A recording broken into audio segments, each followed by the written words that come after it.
Venkatesh advanced pain clinic నొప్పి మాయం surgery దూరం ఫర్ అపాయింట్మెంట్స్ 9155515563. నమస్కారం. వెల్కమ్ టు ఐ డ్రీమ్ ధర్మ మార్గం విత్ విజిత కార్యక్రమానికి స్వాగతం.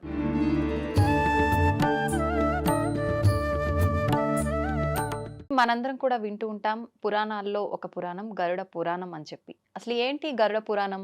గరుడ పురాణం ప్రకారం మనం ఏదైతే తప్పులు చేస్తున్నామో, అధర్మంగా ప్రవర్తిస్తున్నామో వాటిని అనుసరించే మనకు గరుడ పురాణంలో ఏదైతే రాసుందో అది ఏంటి అంటే శిక్షలు. మనం చేసే తప్పులకి ఒక్కొక్క తప్పుకి ఒక్కొక్క శిక్ష అని చెప్పి ఉంది అని వింటుంటాం. నిజంగా ఇదంతా నిజమేనా? గరుడ పురాణంలో నిజంగా ఇవే రాసున్నాయా? ఇలాంటి మరిన్ని విషయాలు ఇప్పుడు మనం అడిగి తెలుసుకుందాం. ప్రస్తుతం నాతో పాటు ఉన్నారు వేద పండితులు శ్రీరామ్ చిర్రావూరి గారు. ఇప్పుడు వారితో మాట్లాడి తెలుసుకుందాం. నమస్కారం అండి. శ్రీమాత్రే నమః. గరుడ పురాణం అయితే మనకు చాలా మంది చెప్తూ ఉంటారు, మనం చేసే తప్పులను బట్టి మనకి ఏదైతే శిక్షలు పడాలో అవన్నీ కూడా గరుడ పురాణంలో క్లియర్గా రాసుంటుంది అని చెప్పి. ఇంకొకటి చనిపోయిన వారి దగ్గర మనకు ఏదైతే భగవద్గీత వినిపిస్తుంటారో, ప్లే చేస్తుంటారో అసలు చేయాల్సింది గరుడ పురాణం గురించి చెప్పాలి అని చెప్పి కూడా కొన్ని సందర్భాల్లో వింటుంటాం. అసలు ఏంటండి గరుడ పురాణం గురించి తెలియచేయండి.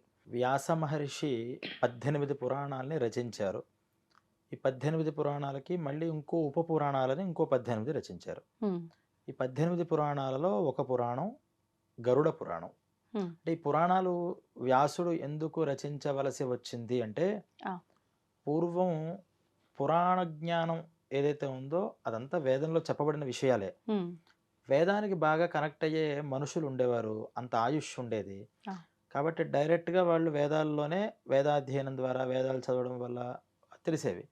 కానీ మరి కలియుగంలో మన ఆయుష్యే 120 సంవత్సరాలు. కానీ 120 ఎవరు బ్రతకట్లేదు.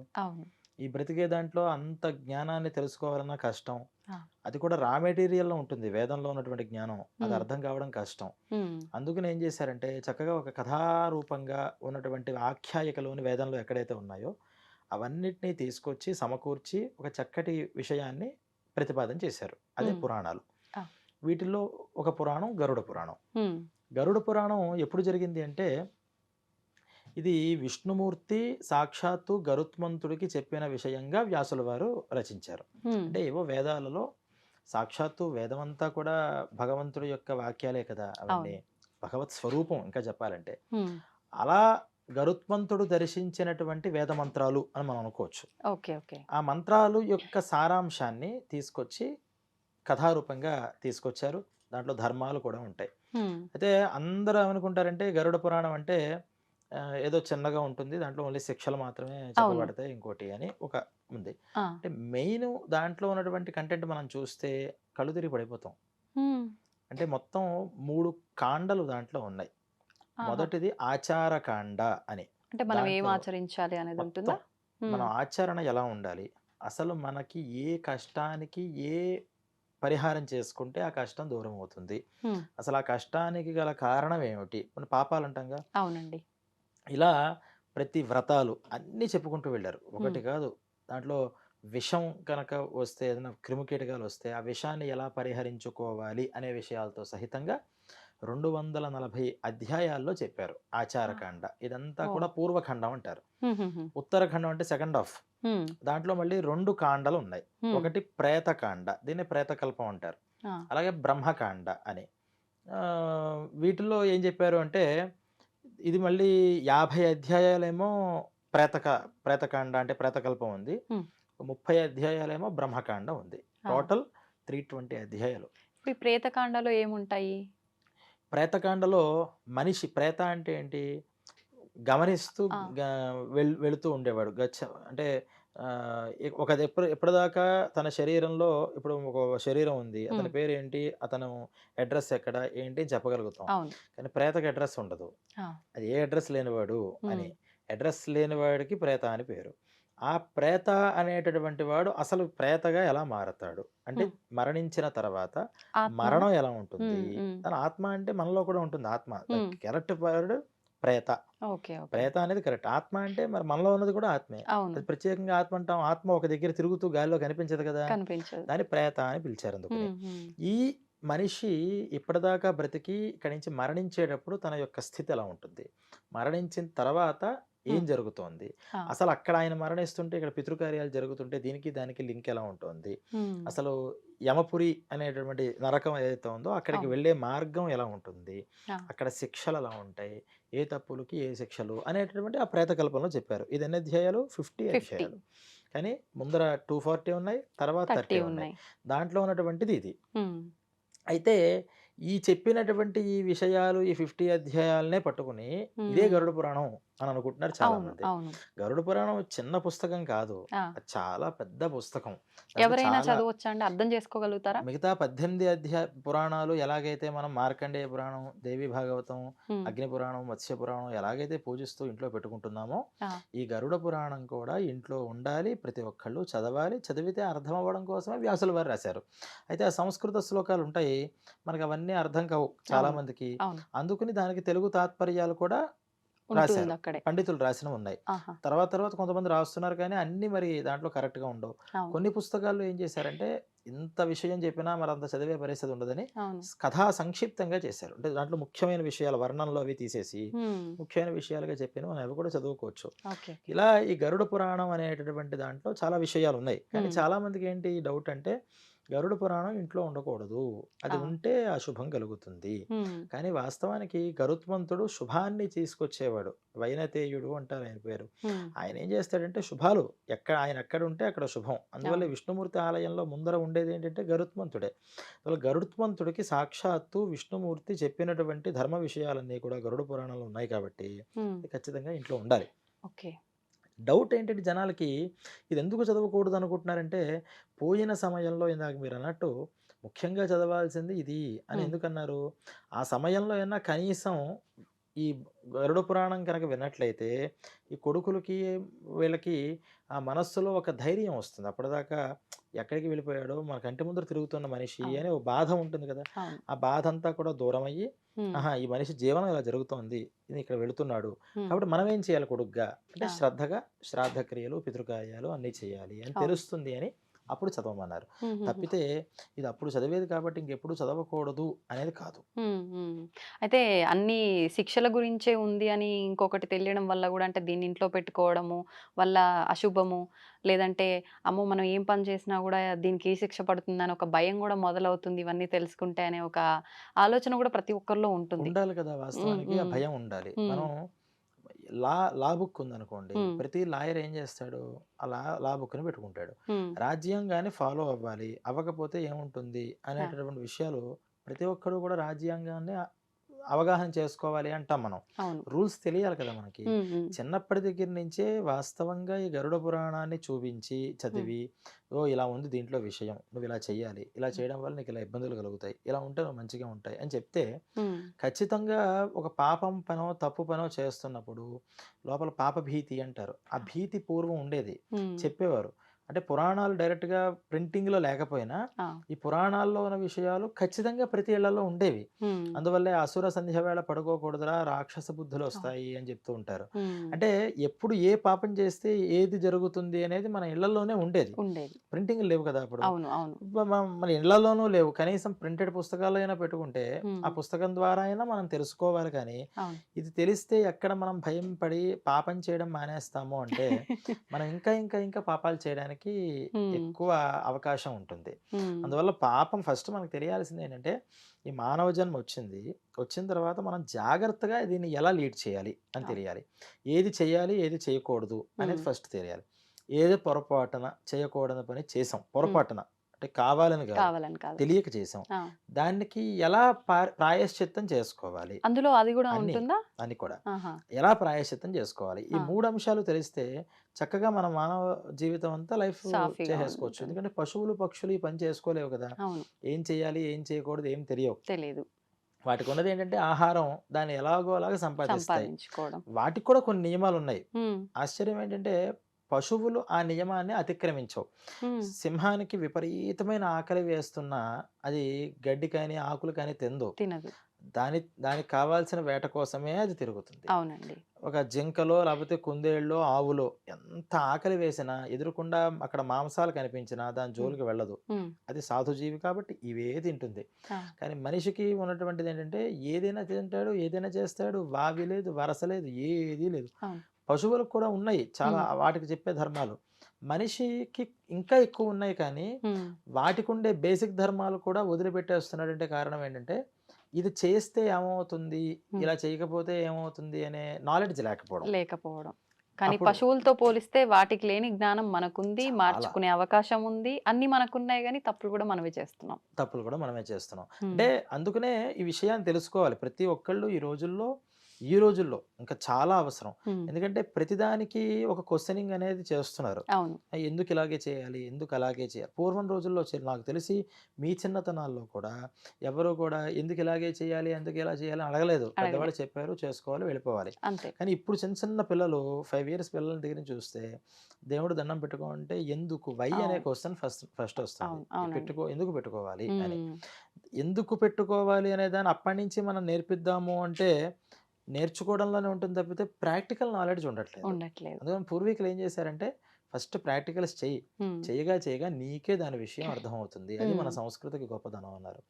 అంటే ఇప్పుడు కనీసం మన క్వశ్చన్ వాడు వేస్తున్నప్పుడు మనం ఒక పరిపూర్ణ అవగాహనతో పెద్దవాళ్ళు కనుక చేస్తే ఆటోమేటిక్గా మనం కూడా ఏదైనా చిన్నగా అయినా అంటే పూర్తిగా ఎక్స్ప్లెనేషన్ చేయకూడదు కూడా వాస్తవానికి. పిల్లలకి తగుమాత్రంగా ఎంత చెప్పాలో అంతే చెప్పాలి.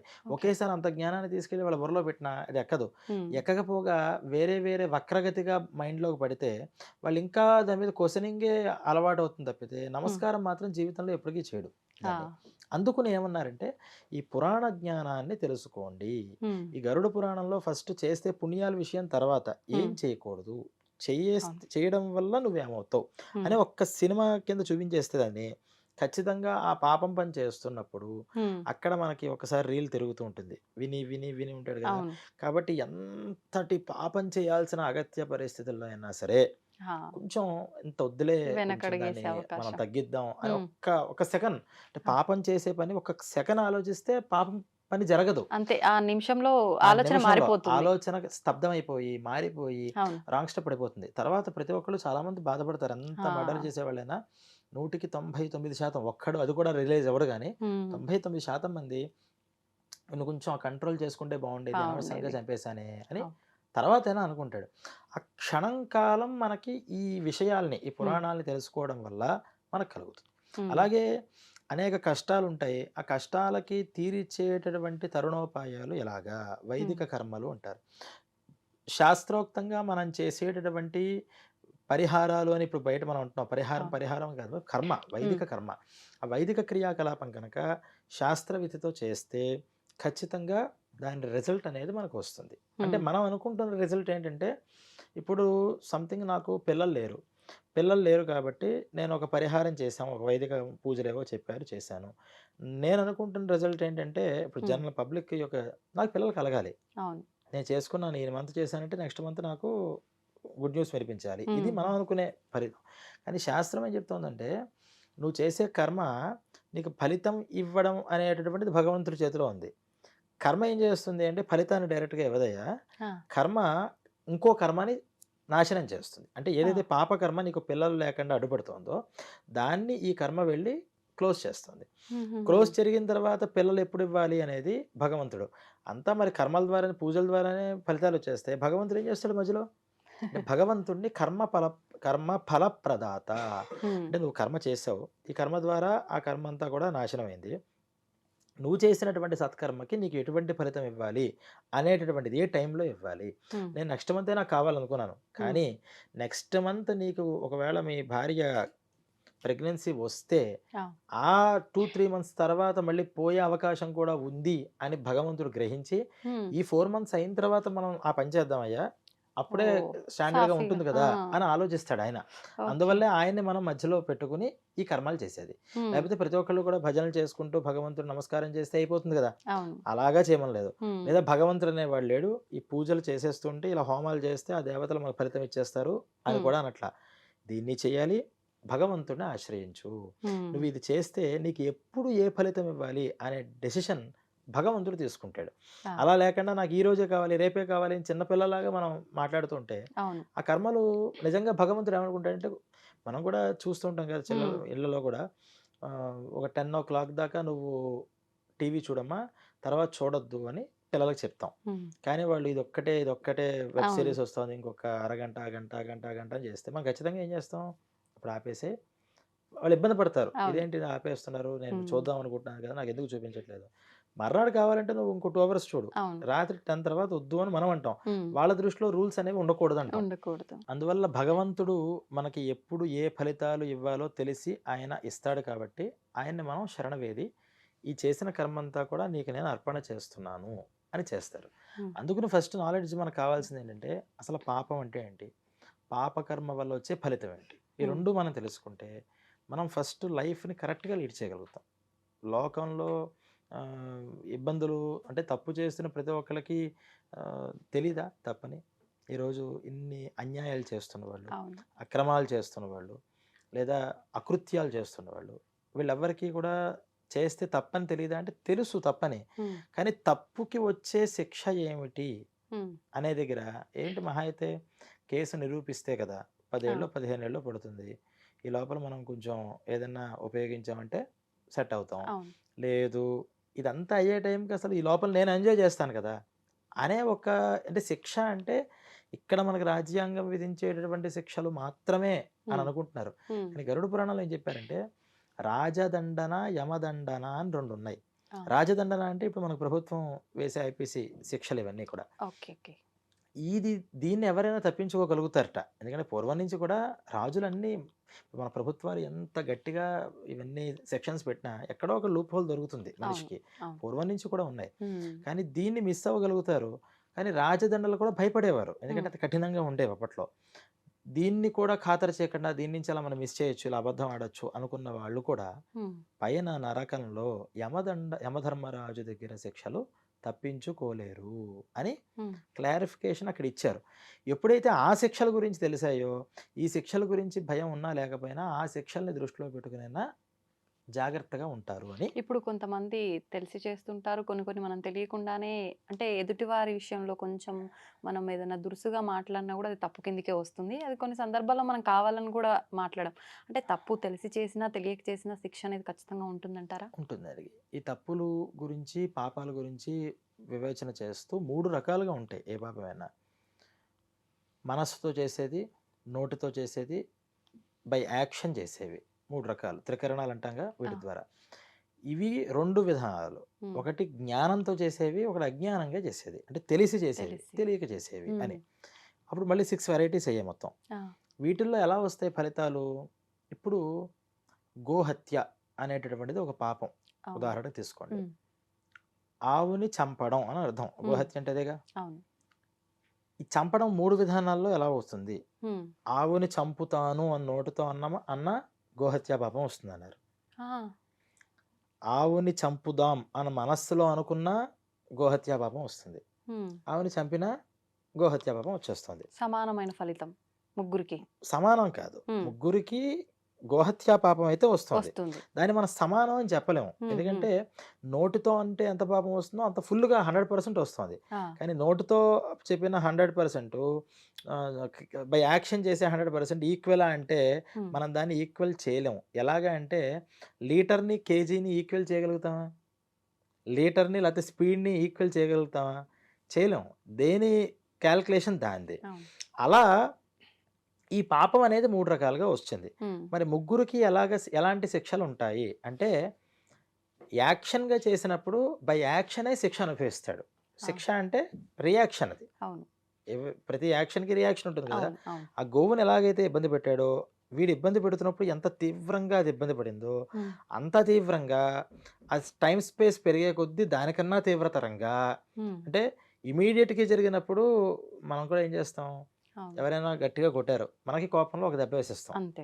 కానీ ఒకడు కొట్టాడు వెంటనే కొట్టలేకపోయాం అనుకోండి, ఉమ్, మన రోజు రోజుకి ఇంకా పెరుగుతుంటుంది వీడిని ఎలాగైనా కొట్టాలని. అంతే. సమయం చూసి మనం చిక్కినప్పుడు ఒక దెబ్బతో ఆపం.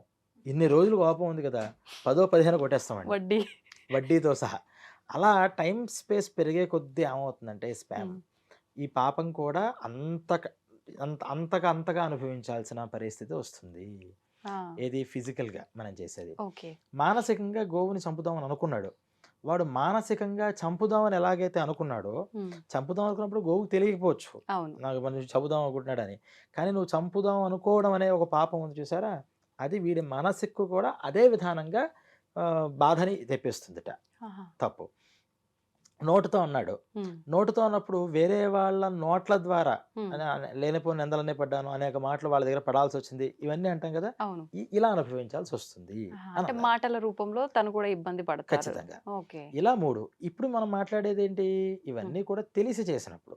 తెలియక చేసినవి అని కొన్ని ఉన్నాం కదా, ఈ తెలియక చేసినా సరే పాపం పాపమే, తెలియక చేసినా పుణ్యం పుణ్యమే, ఏమి మార్పు ఉండదు, తెలిసి చేసినా తెలియక చేసినా. కానీ ఆ తెలియక మనం చేసినప్పుడు అసలు ఎప్పటికీ తెలియలేదా, లేకపోతే చేసిన తర్వాత తెలిసిందా? మనం ఇలా నడుస్తూ వెళుతూ ఉంటాం, ఏదో మన టైర్ కింద ఏదో జీవి చచ్చిపోతుంది, అసలు మనకి టైర్ తిరిగినట్టు అక్కడ ఏదో జీవి ఉన్నట్టు మనకి తెలియదు. అప్పుడు ఏమన్నారంటే అసలు ఆ విషయం వీడి స్మృతి పథంలో లేదు, వీడికి అసలు సంబంధమే లేదు దానిది. అందుకని సంథింగ్ ఒక కర్మ, అంటే ఆ జీవికి సంబంధించిన కర్మని అనుభవించడానికి వీడి చేతుల్లో అది వెళ్ళిపోయింది. కానీ మనం ఇలా వెళ్ళిన తర్వాత సంథింగ్ ఏదో మన కార్ కింద పడిందిరా అని కార్ ఆపి వెనక్కి చూశాడు. వెనకాల ఏదో ఒక కుక్కో పిల్లో ఇది కనిపించింది. ఇది ఎప్పుడైతే మన దృష్టిలో పడిందో ఫస్ట్ మనకు రావాల్సింది ఏంటి, రియలైజేషన్ రావాలి, పశ్చాత్తాపం రావాలి. ఆ పశ్చాత్తాపం ఎప్పుడైతే వచ్చిందో ఆటోమేటిక్గా మనకి తెలియక చేసిన పాపంలో సగం పాపం పోయింది. మిగతా సగం మనం తర్వాత అంటే దానికి దగ్గరకి మనం అక్కడ రోడ్డు మీద పడేయకుండా మన పని మనం చూసుకోకుండా దానికి ఏదో చేయాల్సిన పనులు ఉంటాయి కదా కొన్ని, అలా చేసేవి, లేకపోతే అయ్యో పాపం ఇలాగా అనుకోకుండా చేశానే, నేను చూసుకుంటూ కొంచెం జాగ్రత్తగా వెళితే బాగుండేదే అని వీడు పశ్చాత్తాపం ఇమీడియట్ పశ్చాత్తాపం వేరు, దాని కంటిన్యూషన్ వేరు. దీన్ని దృష్టిలో పెట్టుకుని తర్వాత సార్లు కూడా రోడ్డు మీద వెళుతున్నప్పుడు కొంచెం జాగ్రత్తగా చూసుకోవడం అనేది ఏదైతే పెట్టుకుంటాడో అప్పుడు 100% పాపం తెలియక చేసినవి పోతాయి అన్నారు. మీకు అర్థమైందా? అంటే తెలియక చేసినప్పుడు కూడా పాపం వస్తుంది, కానీ ఎటువంటి పాపం అది అంటే జస్ట్ పడినటువంటి ఒక మురికి నీళ్లు లాంటివి, అది వెంటనే ఇంకో శుద్ధమైన నీళ్ళు పోస్తే పోతాయి. కానీ తెలిసి చేసిన పాపం గ్రీజ్ లాంటిది, అది దాన్ని ఒక పట్టాన కడుక్కుందాం అంటే పోదు, చాలా ప్రయత్నం చేయాలి. అమ్మో! నిజంగా ఇందాక అనుకున్నాం తప్పులు చేయకుండా ఉంటాం ఇవన్నీ తెలుసుకుంటే గానీ అసలు ఫస్ట్ ప్రతి కదలికకి భయంగా ఉంటదేమో ఇవన్నీ వింటే అనిపిస్తోంది ఇప్పుడు. అంటే భయం కన్నా ఫస్ట్ అలర్ట్‌నెస్ వస్తుంది మనకి. మనకి మిలిటరీ ట్రైనింగ్ ఇస్తారు కదా, ట్రైనింగ్ ఇచ్చినప్పుడు వాళ్ళు ఒక పద్ధతిని నేర్పిస్తారు, అది చూస్తే మనకంత భయంకరంగా ఉంటుంది. బాబోయ్ 4కి మొహం నీళ్ళు పోసేస్తారట, ఫుడ్ పెడతారట, రోజు 10 కిలోమీటర్స్ పరిగెట్టిస్తారట, ఇవన్నీ అనుకుంటాం. కానీ నిజంగా అది చేస్తే ఉండేటటువంటి ఆరోగ్యం కానీ వాళ్ళ జీవనం కానీ ఎంత గొప్పగా ఉంటుంది. అంటే కొంచెం కష్టం పడినా మనం ఈ అలర్ట్నెస్ ఎప్పుడూ కూడా మన మైండ్ని, మన శరీరాన్ని, మన మాటని అదుపులో పెట్టుకోవడం అనేది దీని ద్వారా గరుడ పురాణం ద్వారా ప్రతి మనిషికి అలవాటైతే ఖచ్చితంగా పాపాలు అనేవి రెడ్యూస్ అయిపోతుంటాయి. మనం ఆటోమేటిక్గా మనం క్యాల్కులేషన్ చేసుకోకల్లా మ్యాక్సిమం పాపాలు తగ్గిపోతాయి, మ్యాక్సిమం పాపాలు. ఓకే. అయితే మీరు ఇందాక చెప్పారు 3 భాగాల్లోంచి ఆచరణ మొదటిది అని చెప్పి. అయితే ఈ ఆచరణ మనం చదువుకొని, తెలుసుకొని అందులో ఉన్నవి గనక మనం ఆచరిస్తే ఈ 2వ అధ్యాయంలోకి వెళ్ళి ఇబ్బందులు పడే అవసరం అవన్నీ రాకుండా ఉంటాయంటారా? కరెక్ట్ ప్రశ్న. అసలు ఫస్ట్ ఆచారకాండ అని చెప్పింది ఏంటంటే ఇదంతా కూడా రూల్స్, ఈ రూల్స్ ఫాలో అవ్వండి అన్నారు. ఆ రూల్స్ యాజ్ ఇట్ ఈస్ గా ఫాలో అయిపోతే మనకేమీ అసలు రూల్ అతిక్రమిస్తే కదా శిక్ష అనేది వస్తుంది, శిక్ష లేదు. కానీ రూల్స్ అతిక్రమించావు, అతిక్రమించినప్పుడు ఏమవుతుంది అని చెప్పేదే ఈ ప్రేతకాండ. మరి బ్రహ్మకాండ అన్నారు కదా, దాంట్లో ఏముంటుంది? ఈ బ్రహ్మకాండ విషయంలో అసలు పరబ్రహ్మతత్వం అంటే ఈ నరకలోకంలోకి వెళతారు, ఈ వెళ్ళిన వాళ్ళంతా ఏమవుతారు, మళ్ళీ క్షీణే పుణ్యే మర్త్యలోకం విశంతి. అటు పుణ్యం చేసినా ఇటు పాపం చేసినా మొత్తం ఎంటైర్గా అనుభవించలేము ఎక్కడా కూడా. నరకానికి వెళ్ళిపోతాము అంటే నరకంలో మొత్తం మనం చేసిన పాపాలన్నీ అనుభవించేసి ఫ్రెష్గా ఇక్కడికి దిగడానికి అవ్వదు. స్వర్గానికి వెళ్ళిపోయామంటే లైఫ్ లాంగ్ అక్కడ సెట్ అయిపోయాం మనం. నువ్వు ఎంత క్వాంటిటీలో చేసావో అంత క్వాంటిటీలో నువ్వు అక్కడ అనుభవించడానికి నీకు టైం పెడతారట. అదేంటి అంటే మనం ఇక్కడికి వచ్చాం కదా, ఇప్పుడు సంథింగ్ ఒక ఆడ, ఒక మగ, ఒక కుటుంబం, ఇలా మనం కొన్ని లింకేషన్స్ పెట్టుకుని వచ్చేసాం. ఇలా వచ్చిన దానికి వీళ్ళు 60 years బ్రతకాలి, వీళ్ళు 8 years బ్రతకాలి, దీంట్లో ఇంత పుణ్యం ఇంత పాపం ఇతను అనుభవించాలి అని ఒక అకౌంట్ మనం క్రియేట్ చేసి ఇక్కడికి మనల్ని డౌన్లోడ్ చేశాడు భగవంతుడు. ఈ అకౌంటే మనకుందా? అంటే ఇన్ని కోట్ల జన్మలు ఎత్తి ఎత్తి మళ్ళీ పుట్టాం ఇదేనా మన కానీ కాదు. ఈ జన్మలో మనం ఎంత అనుభవించగలుగుతామో అంత పెట్టి పంపించాడు. అది ఎప్పుడైతే పూర్తయిందో ఇక్కడి నుంచి మళ్ళీ మనం అటు నరకమో మళ్ళీ స్వర్గానికో వెళ్ళిపోతుంటాం. అలాగే అక్కడ కూడా ఇతను చేసిన పాపాలు ఇన్ని పాపాలు ఈ నరకంలో అనుభవించాలి, ఇన్ని పుణ్యాలు ఈ స్వర్గంలో అనుభవించాలి అని ఒక క్యాల్కులేషన్ చేసి సర్టైన్ టైంని పెట్టి అక్కడికి పంపిస్తాడు మనల్ని. ఆ టైం తను డిసైడ్ ఆ చేస్తాడు. టైం మన భగవంతుడు డిసైడ్, చేతుల్లో. మన చేతి అందుకనే కాలం ఉమ్, కాలస్వరూపం అంటారు. భగవంతుడు అంటే ఎవరంటే టైం అయినా అంతే. ఈ టైం డిసైడ్ చేసి పంపిస్తాడు. ఆ ఉమ్, టైం అయిపోయిన తర్వాత నాకు ఇంకొంచెం ఏమైనా అకౌంట్ ఉంటే అది కూడా క్లియర్ చేసేసుకుంటానన్నా ఉంచారు అక్కడ నరకంలో. ఆహా, ఇది అయిపోయింది నాన్న వెళ్ళిపోయి ఇక్కడి నుంచి అంటారు. ఓకే. స్వర్గంలో కూడా నేను కొంచెం పాత అకౌంట్లు అయినా ఉంటే క్లియర్ చేసుకుంటానంటే కుదరదు, ఉమ్, నువ్వు వెళ్ళిపోవాలి అర్జెంటుగా ఫస్ట్ ఇక్కడి నుంచి అంటారు. ఆ, మళ్ళీ వాళ్ళు ఏం చేయాలి, మళ్ళీ ఇక్కడికి వస్తారు భూమి ఉమ్, మీదకి. భూమి మీదకి రావడం వల్ల ఎందుకు పంపిస్తూ ఉంటాడంటే చేసిన ప్రతి పాపము అటు పుణ్యము, అంటే దేవతలు కూడా పాపాలు చేశారుగా. ఉమ్, పాపాలు అనేవి భూమి మీదే కాదు అన్ని లోకాలలోనూ పాప పుణ్యాలు ఉన్నాయి. ఆ. కానీ పుణ్యాన్ని అనుభవిస్తూ ఇప్పుడు పాపాన్ని దేవతలు పాపాలు అన్నారు కదా, అంత జ్ఞానం తెలిసి మనందరినీ నడిపిస్తున్న వాళ్ళు పాపాలు చేయడం అంటే ఏంటి? దేవతలు వేరు, దేవుడు వేరు. ఉమ్, భగవంతుడు అంటే దేవుడు అంటాం. ఉమ్, దేవతా శక్తులు చాలా ఉంటాయి. ఆ, ఆ శక్తులు కూడా మనలాగానే భూమి మీదకి ఒకసారి, అంటే భగవంతుడు ఇచ్చే ఒక అవకాశం ఉమ్, మానవ జన్మ అంటే భూమి మీద. అందుకనే భూలోక మానవుడికే చాలా గొప్పతనం. ఉమ్, అందరి దేవతలు కూడా మనల్ని చూస్తుంటారట, ఎంత అదృష్టం నాయన మీరు, ఉమ్, మేమంతా చేసాము అంటే కొత్త కొత్త కర్మలు ఇక్కడేం సృష్టించుకోవడానికి లేదు. కానీ పాపం డైరెక్ట్గా అనుభవించకుండా ప్రాయశ్చిత రూపంగా కడిగేసుకునే ప్రాసెస్ భూమి మీదే ఉంది, ఉమ్, వేరే లోకాల్లో లేదు. ఆహా, ఖచ్చితంగా అనుభవించాల్సిందే అక్కడ, పుణ్యమైనా పాపమైనా. ఉమ్, కానీ భూమి మీద ఏంటంటే పుణ్యం అనుభవించవచ్చు అవును, కావాలంటే, అవును, లేదా అంతా మళ్ళీ భగవంతుడికి తిరిగి ఇచ్చేయచ్చు. ఉమ్, పాపం అనుభవించవచ్చు, లేదా పాపం అనుభవించకుండానే ఉమ్, దాన్ని క్లియర్ చేసుకోవచ్చు. ఓకే, ప్రాయశ్చిత్తాలు అంటాం కదా మనం, అవును, అవును, ఇవన్నీ వీటి ద్వారా చేసుకోవచ్చు. ఉమ్, అందుకని ఎంత అదృష్టవంతులై భూలోక మానవులు అంటారు. మరి ఈ దేవతలు ఎక్కడి నుంచి పుట్టుకొచ్చారు అంటే ఈ భూమి మీద వాళ్ళకి ఇచ్చినటువంటి, అంటే నెంబర్ 1 ఉమ్, ఇతను ఉత్తమ విద్యార్థి, ఉమ్, చాలా బ్రిలియంట్ అని ఎలాగైతే ఒక గ్రేడ్ వేస్తారో ఆ, అలా ఇక్కడ ఈ భూమి మీద వాళ్ళ జీవనం చాలా ఉత్తమంగా చేసిన వాడికి ఇంక ఇక్కడ మళ్ళీ వద్దులే, ఇతను కొంచెం ప్రమోషన్ ఇచ్చాం కదా అని వీళ్ళని మళ్ళీ దేవతా లోకాల్లోకి పంపిస్తూ ఉంటారు. ఉమ్, ఉమ్, అందుకనే మనం ఇది కొంచెం అర్థం అవ్వడానికి ఏం చెప్పారు, ఉమ్, ఇక్కడ 1000 యజ్ఞాలు చేస్తే ఇంద్ర పదవి వస్తుంది వింటాం కదా. అవును, అందువల్ల ఇంద్రుడు కోపం వస్తూ ఉంటుంది. ఇక్కడ ఉమ్, పుణ్యాలు చేసేవాళ్ళు, తపస్సు చేసేవాళ్ళు భంగం చేయడం కోసం అప్సరసలను పంపిస్తూ ఉంటారని మనం ఆ, చిన్నప్పుడు చెప్తూ ఆ, ఉంటాం. ఆ, అంటే అది చిన్నతనంగా అర్థం అవడం కోసం చెప్పడం. ఉమ్, ఇంతలాగా చెప్తే ఎవరికి అర్థమవుతుంది? అవును, కొన్ని అవును, యజ్ఞాలు అంటే యజ్ఞం అంటేనే తెలియదు, ఏం ఉమ్, చెప్తాం. అందుకని ఏమన్నారంటే తపస్సు, అతగడు ఉమ్, మూసిన తపస్సు చేస్తే వీడు ఇంద్రుడైపోతాడు తర్వాత. అంటే అర్థం ఏంటంటే ఉమ్, ఇక్కడ గొప్ప గొప్ప పుణ్యాలు చేస్తే ఖచ్చితంగా ఇక్కడి నుంచి ప్రమోషన్ వస్తే మళ్ళీ దేవతా లోకాల్లోకి వీళ్ళు వెళ్తారు. ఉమ్, అక్కడి నుంచి ఇంకా ప్రమోషన్ వస్తే వాళ్ళలోనే ఇంకా చాలా పైపైన స్థాయిలు, ఇవన్నీ కేటగిరీస్.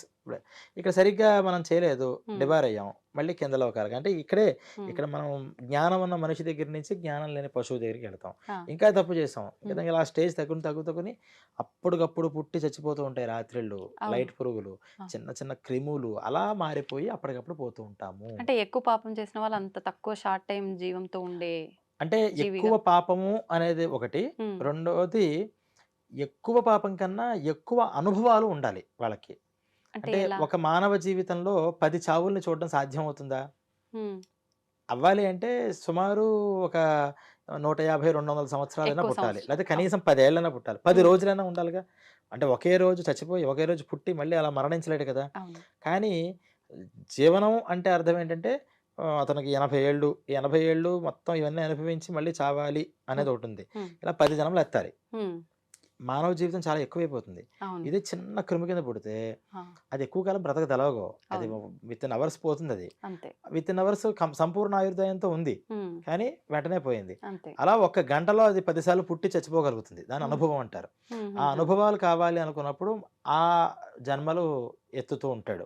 ఉమ్. అంటే మరణం అనేటువంటి అనుభవం ఎక్కువ సార్లు కావాలి అనుకున్నప్పుడు. ఇప్పుడు ఏ జన్మ ఎత్తాలనేది మనం పాపాల పుణ్యాలను బట్టి అదే డిసైడ్ అవుతుంది, మనం డిసైడ్ చేసుకునే అవకాశం ఉంటుందా? భగవంతుడే డిసైడ్ చేస్తాడు అది కూడా? ఈ పాప పుణ్యాల బట్టి ఒక డెసిషన్ ఆల్రెడీ ఆయన పెట్టేశాడు.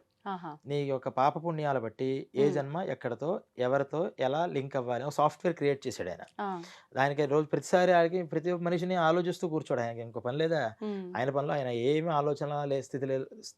ఆలోచన స్థితి దాటిపోయి ఉంటుంది అనేది. ఉమ్, ఉమ్, ఈ ఆలోచనలు చేస్తూ మనం చేస్తాం. ఉమ్, ఆయన ఏం చేశాడంటే ఒక సాఫ్ట్వేర్ తయారు చేశాడు.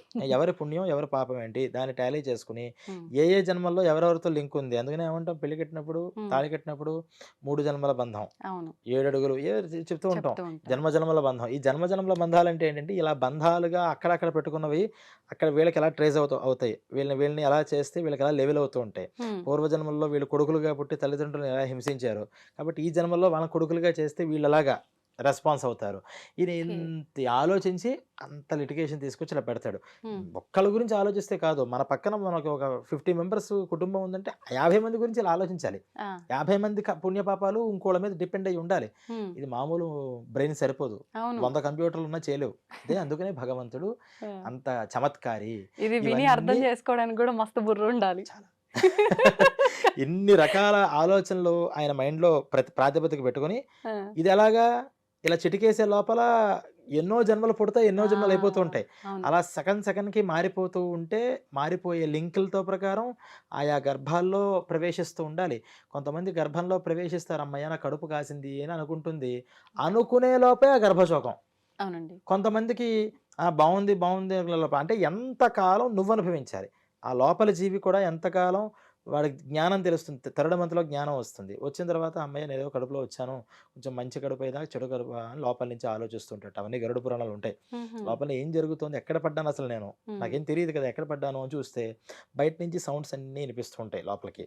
ఆ, ఎలా వినిపిస్తాయి అంటే ఆ అమ్మ యొక్క మనస్సు ద్వారా వీడి మనస్సుకి వస్తూ ఉంటాయి. ఫస్ట్ చెవులు కాళ్ళు ముక్కు ఏం రాకపోయినా ఉమ్, ఉమ్, అమ్మ యొక్క మనస్సు ద్వారా వీడి మనస్సులోకి ఆ ప్రేరణలు వస్తూ ఉంటాయి. ఓకే నేను కొంచెం ఏదో కొంచెం దేవతా మంత్రాలు లేకపోతే సంగీతాలు ఇలాంటి సాఫ్ట్గా ఉన్నవి చూస్తే పోనీ నేను కాస్త దైవనామస్మరణ కోసం వెతుకుతాడట ఫస్ట్. ఉహుం, దేవుడితో సంబంధం ఉన్న దగ్గరే పుట్టానులే నేను అని ఆనందపడుతూ ఉంటాడు. ఉమ్. ఈ ఆనందం పడే లోపల టపక్కుమని వాడి ప్రాణం పోతుంది. ఇప్పుడు ఇక్కడ వీళ్ళ పాపం ఎక్కువ ఉండడం వల్ల ఇలా నెలల నిండా ముందే చనిపోవడాలు, పడగానే చనిపోవడాలు జరుగుతుంటాయా? గర్భం దాల్చిన స్త్రీ తల్లి వల్ల ఉండే పాపాల వల్ల ఇలా జరుగుతుందంటారా? ఇద్దరి యొక్క పాపం డిపెండ్ అయి ఉంటుంది. ఉమ్, అంటే తల్లి పాపం ఇందాక నేను చెప్పినట్టు అవును ఎంత అనుభవించాలి అని వచ్చిన దాంట్లో ఉమ్, ఈ గర్భశోకం అనేది అనుభవించాలి అని తల్లికి ఉంటుంది. ఆహా వీడికి కూడా గర్భమృతం అంటే గర్భంలో ఉన్నప్పుడే మృతి చెందాలి, ఉమ్, గర్భమృతుడుగా అవ్వాలి అని ఒక పుణ్యంతో వాడు బయటకు బయలుదేరి వస్తాడు. ఉమ్, ఈ జీవుడు ఈ గర్భంలోకే ఎందుకు వెళ్ళాలి ఉమ్, అనే దగ్గర మాత్రం వేరే జన్మల్లో వీళ్ళిద్దరికి లింక్ ఖచ్చితంగా ఉంటుంది. ఆ లింక్ ఉన్నప్పుడే ఇక్కడ ఈ ఇద్దరికి ఒక లిటిగేషన్ అనేది వస్తుంది. ఉమ్. దాన్ని కనిపెట్టి పెట్టింది భగవంతుడు. ఇప్పుడు అందువల్లే ఒక ఆయనకి తెలుసున్న లెక్కలు మనకి తెలియవు. అందరి లెక్కలు సరి చేస్తూ ఉంటాడు మన ఆయన. ఆలోచనలకు కూడా అందవు. అందం అయితే ఇప్పుడు ఒక కుటుంబ విషయంలోనే ఇలా ఉంటుందా? మనం నిత్యం కలిసే ప్రతి ఒక్క పర్సన్ కి మనకి కూడా ఏదో జన్మలో ఏదో ఒక కనెక్షన్ ఉంటూనే ఉంటుందంటారా? అంటే కుటుంబ విషయం దానికి ఏమన్నారంటే రుణానుబంధ రూపేణ పశు దార సుత ఆలయ అని. ఉమ్, అంటే మెయిన్గా మనకు ఒక బాగా అటాచ్మెంట్ పెట్టుకుంటాను, లేకపోతే ఏదో రుణం ఉండిపోతాను. ఉమ్, ఉమ్, మనం వాళ్ళకి తీర్చాల్సిందో వాళ్ళు మనకు తీర్చాల్సిందో అవును ఏ రకంగా అయినా, డబ్బే కాదు ఏ రకంగా అయినా ఉమ్, ఆ తీర్చుకోవడానికి ఫస్ట్ 4 బలమైన బంధాలు ఉంటాయి. అవేంటంటే పశువులు, మనం ఉమ్, పెంచుకునేటటువంటి ఇంట్లో ఆవులు కానీ కుక్కలు కానీ ఉమ్, పిల్లులు కానీ ఏదైనా కావచ్చు. ఆ, దార అంటే భార్య, సుత అంటే సంతానం, ఉమ్, ఆలయ అంటే మనం కట్టుకున్నటువంటి ఇల్లు, ఆ, ప్రాపర్టీస్. ఇవన్నీ కూడా మనం ఖచ్చితంగా రుణం వల్ల అనుబంధం వల్ల వస్తాయి. ఉమ్, మిగతావన్నీ కూడా మనకి డైరెక్ట్గా సంబంధాలు ఉండవు, ఉమ్, కానీ ఎక్కడో ఈ కేటగిరీకి సంబంధించిన వాళ్ళం అవుతాం. అంటే ఉమ్, స్పోర్ట్స్ కేటగిరీ, స్పోర్ట్స్ అంటే ఇష్టమైన వాళ్ళందరూ అక్కడ స్పోర్ట్స్ దగ్గర గ్రౌండ్స్ దగ్గర ఒక కలిసినట్టు, అవును అవును సినిమా అంటే ఇష్టం ఉన్న వాళ్ళంతా సినిమా హాల్ దగ్గర కలిసినట్టు, ఉమ్, ఇలా మ్యాచింగ్ అయ్యే సంస్కారాలు ఉన్న వాళ్ళందరూ మన ముద్రకి వస్తూ ఉంటారు కొంతమంది. ఉమ్, ఇది వాళ్ళందరికీ డైరెక్ట్గా మనకు సంబంధం ఉన్నాయా అని మనం ఆలోచించలేం. ఉమ్, ఎందుకంటే ఇన్ని కోటాను కోట్ల మందిలో ఎంతమంది భూలోకం మీద ఉన్నారు. ఉమ్, అట్ ఏ టైం ఇక్కడ భూలోకం మీద మనం అంతా ఉన్నప్పుడే మరి నరకంలో శిక్షలు అనుభవించే వాళ్ళు అక్కడ ఉన్నారు, అవును ఇప్పుడు ప్రజెంట్ మళ్ళీ స్వర్గంలో ఉన్న వాళ్ళు ఉన్నారు. ఉమ్, అసలు వాళ్ళు ఇంతకు మునుపు జన్మల్లో ఇక్కడికి ఎలా వచ్చారు, అక్కడికి ఎలా వచ్చారు, ఇవన్నీ ఆలోచిస్తే మైండ్ పిచ్చెక్కిపోతుంది, ఉమ్, మనకు అర్థం కాదు కూడా. అవును అందుకని ఈ కేటగిరీ వైజ్గా మాత్రం ఖచ్చితంగా ఎక్కడో అక్కడ సంబంధం అనేది ఉంటుంది. ఉంటుంది. కానీ ఉమ్, డైరెక్ట్ సంబంధం భార్య ఉమ్, బిడ్డలు. ఎప్పుడైతే బిడ్డలు ఉన్నామో బిడ్డలకి కూడా తండ్రితో అదే సంబంధం ఉంటుంది. అంటే మనకి మరి ఇప్పుడు వీళ్ళ తల్లిదండ్రుల గురించి చెప్పలేదు కదండి ఇక్కడ. అంటే నీ తల్లిదండ్రులకి నీతో సంబంధం ఉందని చెప్పాము అంటే ఉమ్, నీకు కూడా నీ తల్లిదండ్రులతో సంబంధం ఉన్నట్టే కదా. అవును అలా ఈ గర్భాన్ని ఇచ్చిన వాళ్ళు మనం మన గర్భంలో ఉండేవాళ్ళు. హ్మ్. వీళ్ళు ఒక బలమైన సంబంధాలతో వస్తూ ఉంటారు అని ఓకే. చెప్పారన్నమాట. అయితే ఇప్పుడు ఒక తల్లి గర్భంలోంచి జన్మించిన వాళ్ళు ఇద్దరుంటే, ఇద్దరు ఒకేలా ఉండటం చాలా కష్టం. ఉండరు కూడా ఆ! చాలా వరకు.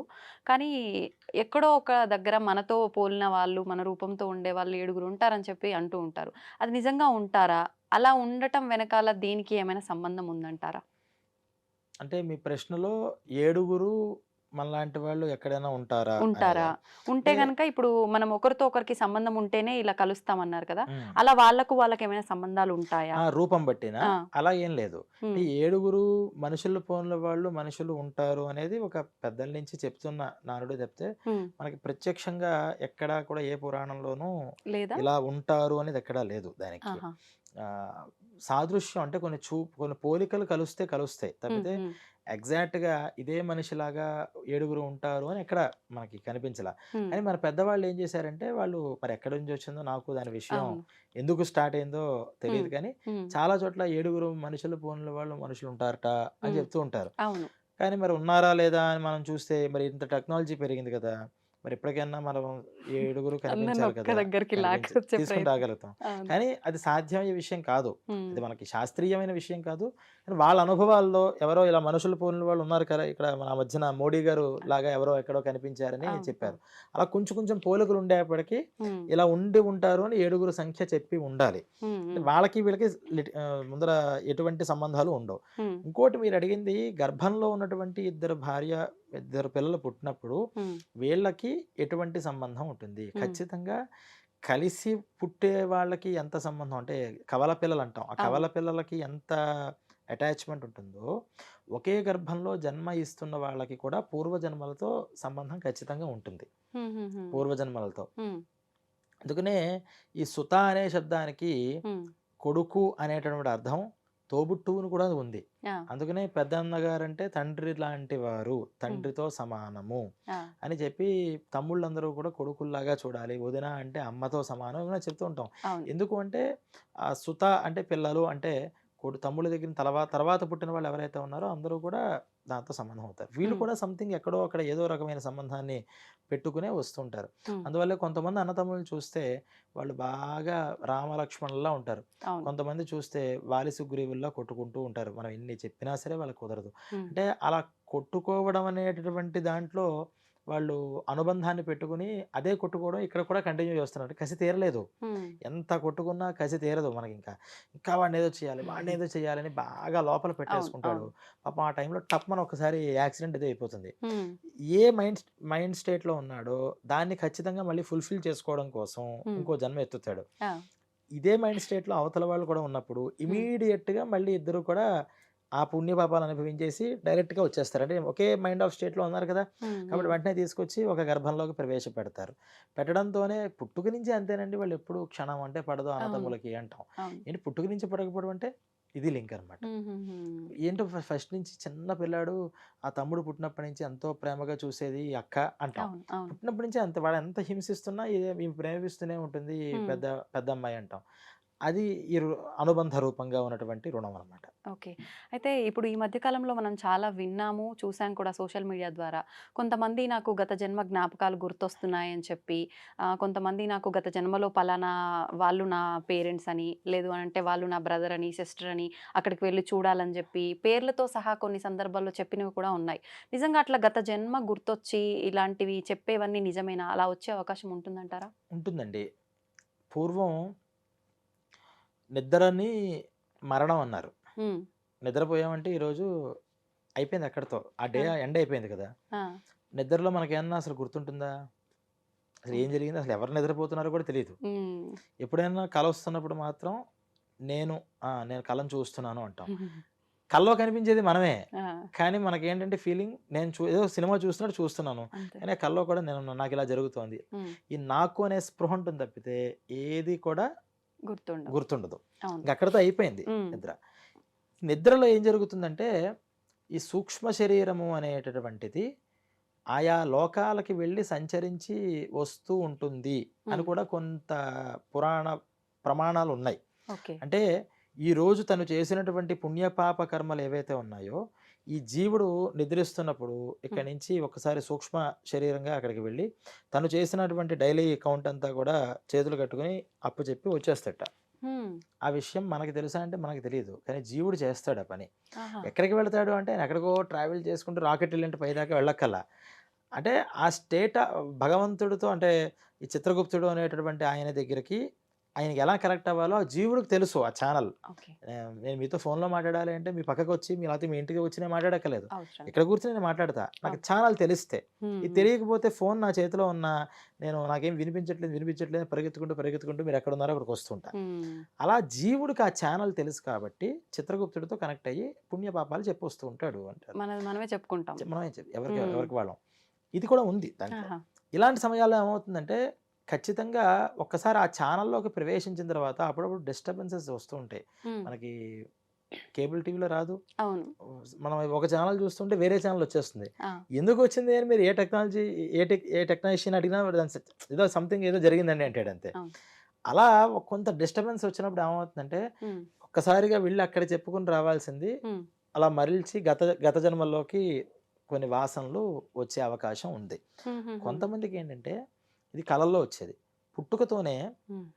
పూర్వ ప్రజ్ఞ అంటారు. అంటే గతంలో చాలా ఒక ఏకాగ్రతతో ప్రతి విషయాన్ని మనస్సులో బాగా పెట్టుకోవడం గనక పెట్టుకుంటే, హ్మ్. మరణించిన తర్వాత కూడా ఆ జీవికి అదే ఎబిలిటీస్, అదే మెమరీ ఉండిపోతుంది. ఆహా! దానివల్ల మెయిన్ విషయాలు చాలా వరకు అతనికి మెమరీలో ఉండి, అది ఇన్ని శిక్ష పుణ్యపాపాలు అనుభవించినా తర్వాత జన్మకి కూడా మళ్ళీ ట్రాన్స్‌ఫర్ అయ్యే అవకాశం ఉంటుంది. హ్మ్. అప్పుడేంటి పుట్టిన వెంటనే వాళ్ళు మనం కొంతమంది చెప్తూ అవును. ఉంటాం. వాళ్ళు పుట్టిన వెంటనే వాళ్ళు చాలా గొప్పగా హ్మ్. ప్రవర్తించారు. అవన్నీ చెప్పారు. ఆ ప్లేసెస్ చూపించారు. ఆ! అక్కడికెళ్లారు. నిజంగా వీళ్ళు చెప్పినట్టే జరిగింది. ఇతనికి ఆ సంబంధంతో లేదు. హ్మ్. చిన్న పిల్లాడు చెప్పేది అని. మరి నమ్మాల్సిందే కదా! హ్మ్. ఎందుకు ఇలా జరుగుతుంది అంటే అంత మెమరీతో ఉండడం వల్ల పూర్వజన్మలలో ఇది హ్మ్. జరుగుతుంటుంది. మీకు ఇంకా విషయం ఏంటంటే ఈ ఆహ్, చాలామందికి హ్మ్. మీరు ఇప్పుడు మన వీడియో చూస్తున్న వాళ్ళలో కూడా చాలా కుటుంబాలలో ఖచ్చితంగా అంటే 100కి ఒక 5% కుటుంబాల్లో ఈ అనుభవాలు వాళ్ళ పెద్దవాళ్ళు ఎవరికైనా ఉంటుంది. యమభటుల్ని చూశారు. ఆ! హ్మ్. కల్లో కనిపిచ్చారని కల్లో కాదు జెప్పి, డైరెక్ట్‌గా లేదంటే ఇలా ముందుకొచ్చినట్టు అనిపిచ్చింది అని చెప్తారు. చెప్పి. ఆ! అంటే వీళ్ళు ఖచ్చితంగా మరి కనిపిస్తూ ఉంటారు. అంటే హ్మ్. వాళ్ళున్నారు అని వాళ్ళు ఇప్పుడు ఎప్పుడు ఒకడు చెప్తే అబద్ధం. ఇద్దరు చెప్తే అబద్ధం. ఖచ్చితంగా ప్రతి ఇళ్ళలోనూ ఎవరో పెద్దవాళ్ళు "అరేయ్! వాళ్ళు కనిపించారురా" అని. ఆ మర్నాడో లేపోతే ఆ ముందర రోజో లేతే తర్వాత రోజో ఎవరో పోతారు అవును. అక్కడ. అవును. ఇది కూడా వింటాం వాళ్ళ దాంట్లో వాళ్ళు కొన్ని చెప్తారు సందర్భాల్లో. అనుభవాల్లో. హ్మ్.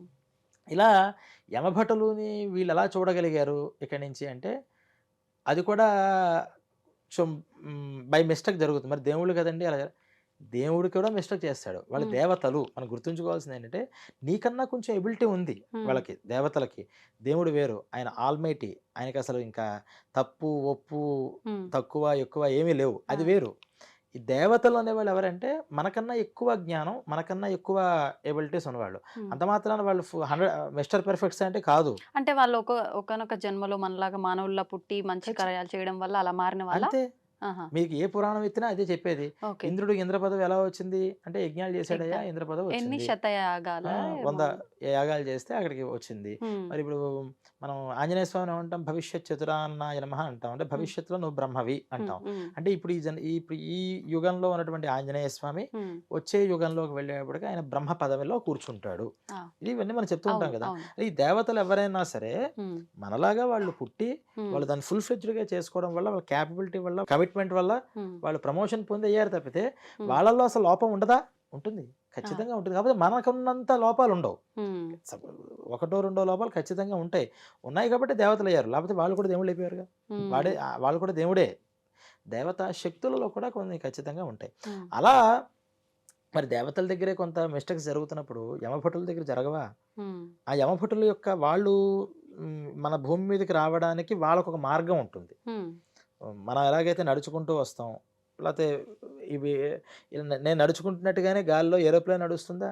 హ్మ్. దానికొక మార్గం ఉంటుంది. హ్మ్. ఆ మార్గంలో అది అంత కక్ష మీద ప్రయాణం చేస్తేనే సుఖంగా వెళుతుంది. దానికన్నా ఎక్కువ తక్కువలు జరిగాయంటే షేక్ అయిపోతుంటది. హ్మ్. ఇలా ప్రతిదానికి ఒక వాళ్ళ భౌతిక శక్తిని బట్టి ఎలాగైతే వాళ్ళ గమనం అనేది అంటే ఆ! నడక అనేది ఉంటుందో, యమభటులకు కూడా ఆ లోకం నుంచి ఇక్కడికొచ్చి ఈ జీవిని అక్కడికి తీసుకెళ్ళడానికి కావాల్సినటువంటి ఒక ఛానెల్ ఉంటుంది. సంథింగ్ అప్పుడు దాంట్లో డిస్టర్బెన్స్ జరిగినప్పుడు హ్మ్.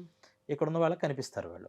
ఆహాహా. అందరికి కనిపిస్తారా అంటే కొంతమంది ఆ టైంకి ఎవరికి కనిపించాలో వాళ్ళకి కనిపిస్తారు. ఉమ్, కనిపించిన తర్వాత ఆ మర్నాడు ఎవరికో ఇలా జరిగిందండి, వచ్చిందండి మనం వింటూ ఉంటాం.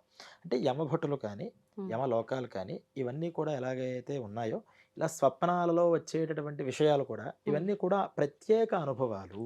ఓకే. అంటే ఎవరి అనుభవం బట్టి వాళ్ళకి ఇది నిజమే. ఇది నాకు అనుభవం లేనంతసేపు ఇదంతా నీ ఆలోచన, ఊహ అంటాం. మరి అన్ని సార్లు అలా ఊహలు రావు. ఉమ్, అవును కొన్నిసార్లే వస్తాయి. అవును. అందరి గురించి రావు. ఉమ్, కొంతమంది గురించే వస్తాయి. అవును. అంటే ఇదన్నీ కూడా పూర్వజన్మల వాసనలు అనేవి ఉన్నాయి ఉమ్, మనకి. ఉమ్, ఎందుకు ఉన్నాయని నమ్మగలుగుతామంటే నిన్న ఈరోజు మీరు రాత్రి నిద్రపోయారా బాగా? ఉమ్. నిద్రపోయారా లేదా? ఆ, నిన్న ఏం జరిగింది? ఈరోజు మర్చిపోయారా? గుర్తుందా? అన్ని గుర్తుండవు, కొన్ని మర్చిపోతాం, కొన్ని గుర్తుంటాయి. కొన్ని గుర్తుంటాయి. ఉమ్, కానీ అసలు ఒక్కసారి నిద్రపోయి డీప్ స్లీప్‌లోకి వెళ్ళి బయటకు రావడంతోనే నేను గజినీలాగా మనం మాట్లాడాం కదా! మాట్లాడడం అంటే మనకు ఉంటుంది. కొంతమందికి ఏంటి కొంచెం మెమరీ ఉంటుంది ఉమ్, బాగా. పిన్ టు పిన్ ఆ, చెప్పేస్తారు. 10 డేస్, 15 డేస్, 1 10 1 డేస్ ఇయర్ ఏంటండి, క్రితం ఏం చిన్నప్పటికి కూడా జరిగింది చెప్తుంటారు కొంతమంది. చెప్పేస్తారు పిన్ టు ఉమ్, పిన్. అంటే వాళ్ళకున్న మెమరీ బట్టి వాళ్ళ టైము ఉమ్, మీకు 1 డే మెమరీ ఉంటే, నాకు 10 డేస్ ఉంటే, ఉమ్. ఇంకోళ్ళకి మెయిన్ ఇష్యూసే ప్రతి పిన్ టు పిన్ గుర్తుంచుకుంటారు కొంతమంది. అవును ఆ అవును. మెమరీ పవర్ మనకే ఇంత తేడాలుంటే, ఉమ్, మరి పూర్వజన్మ వాసనల్ని చూసేంత క్యాపబిలిటీ ఉన్న మెమరీ ఉంటుందని మనం నమ్మచ్చా? నమ్మకూడదా? నమ్మచ్చు. చిన్నప్పుడు విషయాల నుంచి ఇప్పటిదాకా చెప్పగలిగే మెమరీ మనకుంది. ఉమ్, దానికన్నా బియాండ్‌కెళితే అంతకు మునుపు ఏం జరిగింది? ఉమ్, ఎక్కడేం జరిగింది? నేను ఏ లోకంలో ఏది అనుభవించాను? ఎక్కడి నుంచి వచ్చాను? అని దాన్ని కూడా గుర్తుంచుకునేంత మెమరీ పవర్ కనుక ఉంటే, ఉమ్, మెమరీ అనేది బా ఫిజికల్‌గా ఉన్నది కాదు. అది ఉమ్. మన సంప్రదాయం చెప్పేది. అవును. బ్రెయిన్‌లో మెమరీ ఉంటుంది. ఆ బ్రెయిన్ ద్వారానే ఇది జరుగుతుంది అని చెప్పదు. ఉమ్, బ్రెయిన్‌లో మెమరీ వాస్తవంగా జీవికి ఉన్న మెమరీ ఇక్కడ భాసిస్తూ ఉంటుంది. అంటే ఆ, మనకి కనిపిస్తూ ఉంటుంది ఈ బ్రెయిన్ ద్వారా. ఉమ్, అంత మాత్రాన బ్రెయిన్ డెడ్ అయిపోయినంత మాత్రాన తనలో ఉన్న మెమరీ లేనట్టు కాదు. ఉమ్. యాక్టివ్‌నెస్ అవ్వదు. అంటే ఓకే. మెమరీ ఉంటుంది కానీ అది యాక్టివ్ అవ్వదు. అంటే ఉమ్, కరెంట్ అనేది మెమరీ అనుకుంటే, లైట్ అనేది బ్రెయిను. ఉమ్, లైట్ ఊరికే ఉంటే మనకి వెలుతురునిస్తుందా? ఈ మెమరీ ఉండాలి. ఉమ్, కానీ లైట్ తీసేసాం. కరెంట్ ఉందా లేదా? ఉమ్. ఉంది. ఈ లైట్ అనేది ఎలాగైతే కరెంట్‌ని మనకి కనిపించడానికి ఉపయుక్తం అవుతుందో, అవును. అలాగే మెమరీ అనేది ఈ ఉమ్, బ్రెయిన్ మనకి కనిపించడానికి ఉపయుక్తం అవుతుంది ఆ, అని చెప్పారు. ఓకే. అయితే ఇప్పుడు మనం చేసుకున్న కర్మలను బట్టే, గత జన్మలో చేసిన పనులను బట్టే ఇంకొక జన్మ తీసుకుంటున్నాం. అది ఏ రూపంలో అయినా తీసుకోవచ్చు, మానవ రూపంలో అయినా తీసుకోవచ్చు. ఎంత సమయం పడుతుంది ఏంటి మనకు తెలీదు. అయితే ఈ తీసుకునే ప్రాసెస్‌లో మనం స్వర్గానికైనా ఎళ్ళొచ్చు, నరకానికైనా ఎళ్ళొచ్చు. ఇప్పుడు ఆల్రెడీ ఇక్కడ కొన్ని కర్మలు మనం చేసిన తప్పుకు సంబంధించి ఏదో దానాలు, ధర్మాలు చేసి కొంచెం అందులోంచి తగ్గించుకునే ప్రయత్నం చేస్తాం. మిగిలిన దాంట్లో నేను కొంచెం పుణ్యం చేశా, కొంచెం పాపం చేశా. మరి ఇప్పుడు నేను స్వర్గానికెళ్తానా? నరకానికెళ్తానా? రెండిట్లో. అదే మన డెసిషన్ బట్టి ఉంటుంది. హ్మ్. అంటే మన డెసిషన్ అంటే మన బిహేవియర్ బట్టి. హ్మ్. ఇక్కడ నీకు ఒక ఆప్షన్ ఇచ్చాడు. అంటే క్లారిటీగా మాట్లాడుకుంటే, నీ దగ్గర ఒక రూమ్ నిండా పాపం, హ్మ్. ఒక రూమ్ నిండా పుణ్యం. ఇదంతా అనుభవించాలి హ్మ్. మనం. యాహ్! భగవంతుడనే ఆయన ఇక్కడ కూర్చున్నాడు. హ్మ్. ఆయన ఏం చేశాడంటే, అరే నువ్వంత అనుభవించాలి. హ్మ్. ఇంత అనుభవించాలంటే నువ్వు డైరెక్ట్‌గా అసలు అన్ని కష్టాలు అనుభవిస్తావా? హ్మ్. అన్ని సుఖాలు అనుభవిస్తావా? హ్మ్. జనరల్‌గా ఏమంటారు అందరూ? నాకు సుఖాలే అనుభవించేస్తానండి వరుసగా. అంతే. కానీ సుఖాలన్నీ అనుభవించిన తర్వాత కష్టాలంటే చాలా ఇబ్బందయిపోతుంది. హ్మ్. అలా కాదని కష్టాలంటే చెప్పినంత సులువు కాదుగా. అవును. ఒక్కరోజు ఒక నొప్పొస్తేనే తట్టుకోలేం. బ్రతికిన 80 సంవత్సరాలు ఏదో ఒక నష్టము, కష్టము అని ఒక క్షణం కూడా మనల్ని వదలపెట్టకుండా మనల్ని ఎవరో ఒకళ్ళు పొడుస్తూ ఉంటే అవును. తట్టుకోగలమా? అస్సలు. నా వల్ల కాదండి. 2 మిక్స్ చేసి హ్మ్. కొంచెం సుఖం రావాలి. ఆ సుఖం బావుంది అని కొంచెం దుఃఖం. ఈ సుఖం అనుభవం కొంత ఉంటుంది కదా! ఆ! ఈ దుఃఖం వెంటనే మనకి ఎఫెక్ట్ ఇవ్వదు. ఓకే. భగవంతుడు ఎంత కరుణామయుడో చూడండి. అవును. అవును. సుఖం అంటే ఒకరోజు గంట సేపు హాయిగా నిద్రపోయి ఏసీలో వచ్చాడు బయటికి. హ్మ్. ఎండలోకి వచ్చిన వెంటనే ఎండ అనేది ఎఫెక్ట్ ఇవ్వదు. అప్పటిదాకా పడుకున్న కొంచెం శ్రమ ఆహ్, నిద్రపోయినటువంటి సుఖం ఒక 5 మినిట్సో, 10 మినిట్సో వాడికి ఎంజాయ్ చేస్తూ అప్పుడు అసలైన ఎండ బాధను స్టార్ట్ చేసుకుంటాడు. ఆ! ఆ! అలవాటు అంటే పడిపోతూ ఈ ఉంటుంది సుఖం గంట మెల్లిగా. సేపు పడ్డాడు కాబట్టి. హ్మ్. అంతసేపు దుఃఖంలో ఉన్నాడు. వెంటనే సుఖం రాదు. హ్మ్. ఏసీ దగ్గరకు వచ్చిన వెంటనే హమ్మయ్య! అనుకోడు. ఆ! కొంచెం బావున్నా అతను ఏసీకి సెట్ అవ్వడానికి కావాల్సిన టైం ఒక 10 మినిట్సో, 15 మినిట్సో పడుతుంది. అంతే. అంటే సుఖానికి, దుఃఖానికి కలయిక అంటారు దీన్ని. హ్మ్. హ్మ్. అంటే సుఖము, దుఃఖం కలయిక లేకుండా ఒక్క డైరెక్ట్ సుఖం గాని, హ్మ్. డైరెక్ట్ కష్టం గాని అనుభవించలేం. హ్మ్. అందుకని భగవంతుడు ఏం చేశాడంటే సుఖదుఖాలు రెండు కలుపుకుంటూ హ్మ్. అది కొంచెం ఇది కొంచెం అనుభవించమ్మా నువ్వు, హ్మ్. నీకు ఈ లైఫ్లోకి పంపిస్తున్నాను నేను, నువ్వు వెళ్ళు అక్కడికి. హ్మ్. మరి నేనేం చేయాలండి, ఇంత అనుభవించలేను కదా, నీకు ఒక ఆప్షన్ ఉంది. ఆ! నువ్వు అక్కడికి వెళ్ళి హ్మ్. నీకున్న ఆ పుణ్య పాపాలు అవకొట్టాయి. ఆ! నీ బ్యాగ్ అయిపోయింది అనుకో, ఇంకా పంపిస్తా ఇక్కడి నుంచి. హ్మ్. ఇంకా అయిపోయింది అనుకో, ఇంకా పంపిస్తా. ఆ! నువ్వు మళ్ళీ నా దగ్గరికి వచ్చే లోపల ఎంత అవకొడతావో అంత అవకొట్టేసుకో. హ్మ్. నువ్వు కనుక ఇంకా కమిట్మెంట్తో చేస్తే హ్మ్. మొత్తం 2 రూమ్స్ ఖాళీ అయిపోతాయి. హ్మ్. ఎప్పుడైతే 2 రూమ్స్ ఖాళీ అయిపోయాయో నేను మళ్ళీ ఇంకెక్కడికి పంపించను, నా హ్మ్. దగ్గరే ఉంచేసుకుంటా. ఇది మోక్షమా మోక్షం, ఇది? అదే మోక్షం. ఓకే. ఈ 2 రూమ్స్ ఖాళీ అయిపోవాలి. ఆ!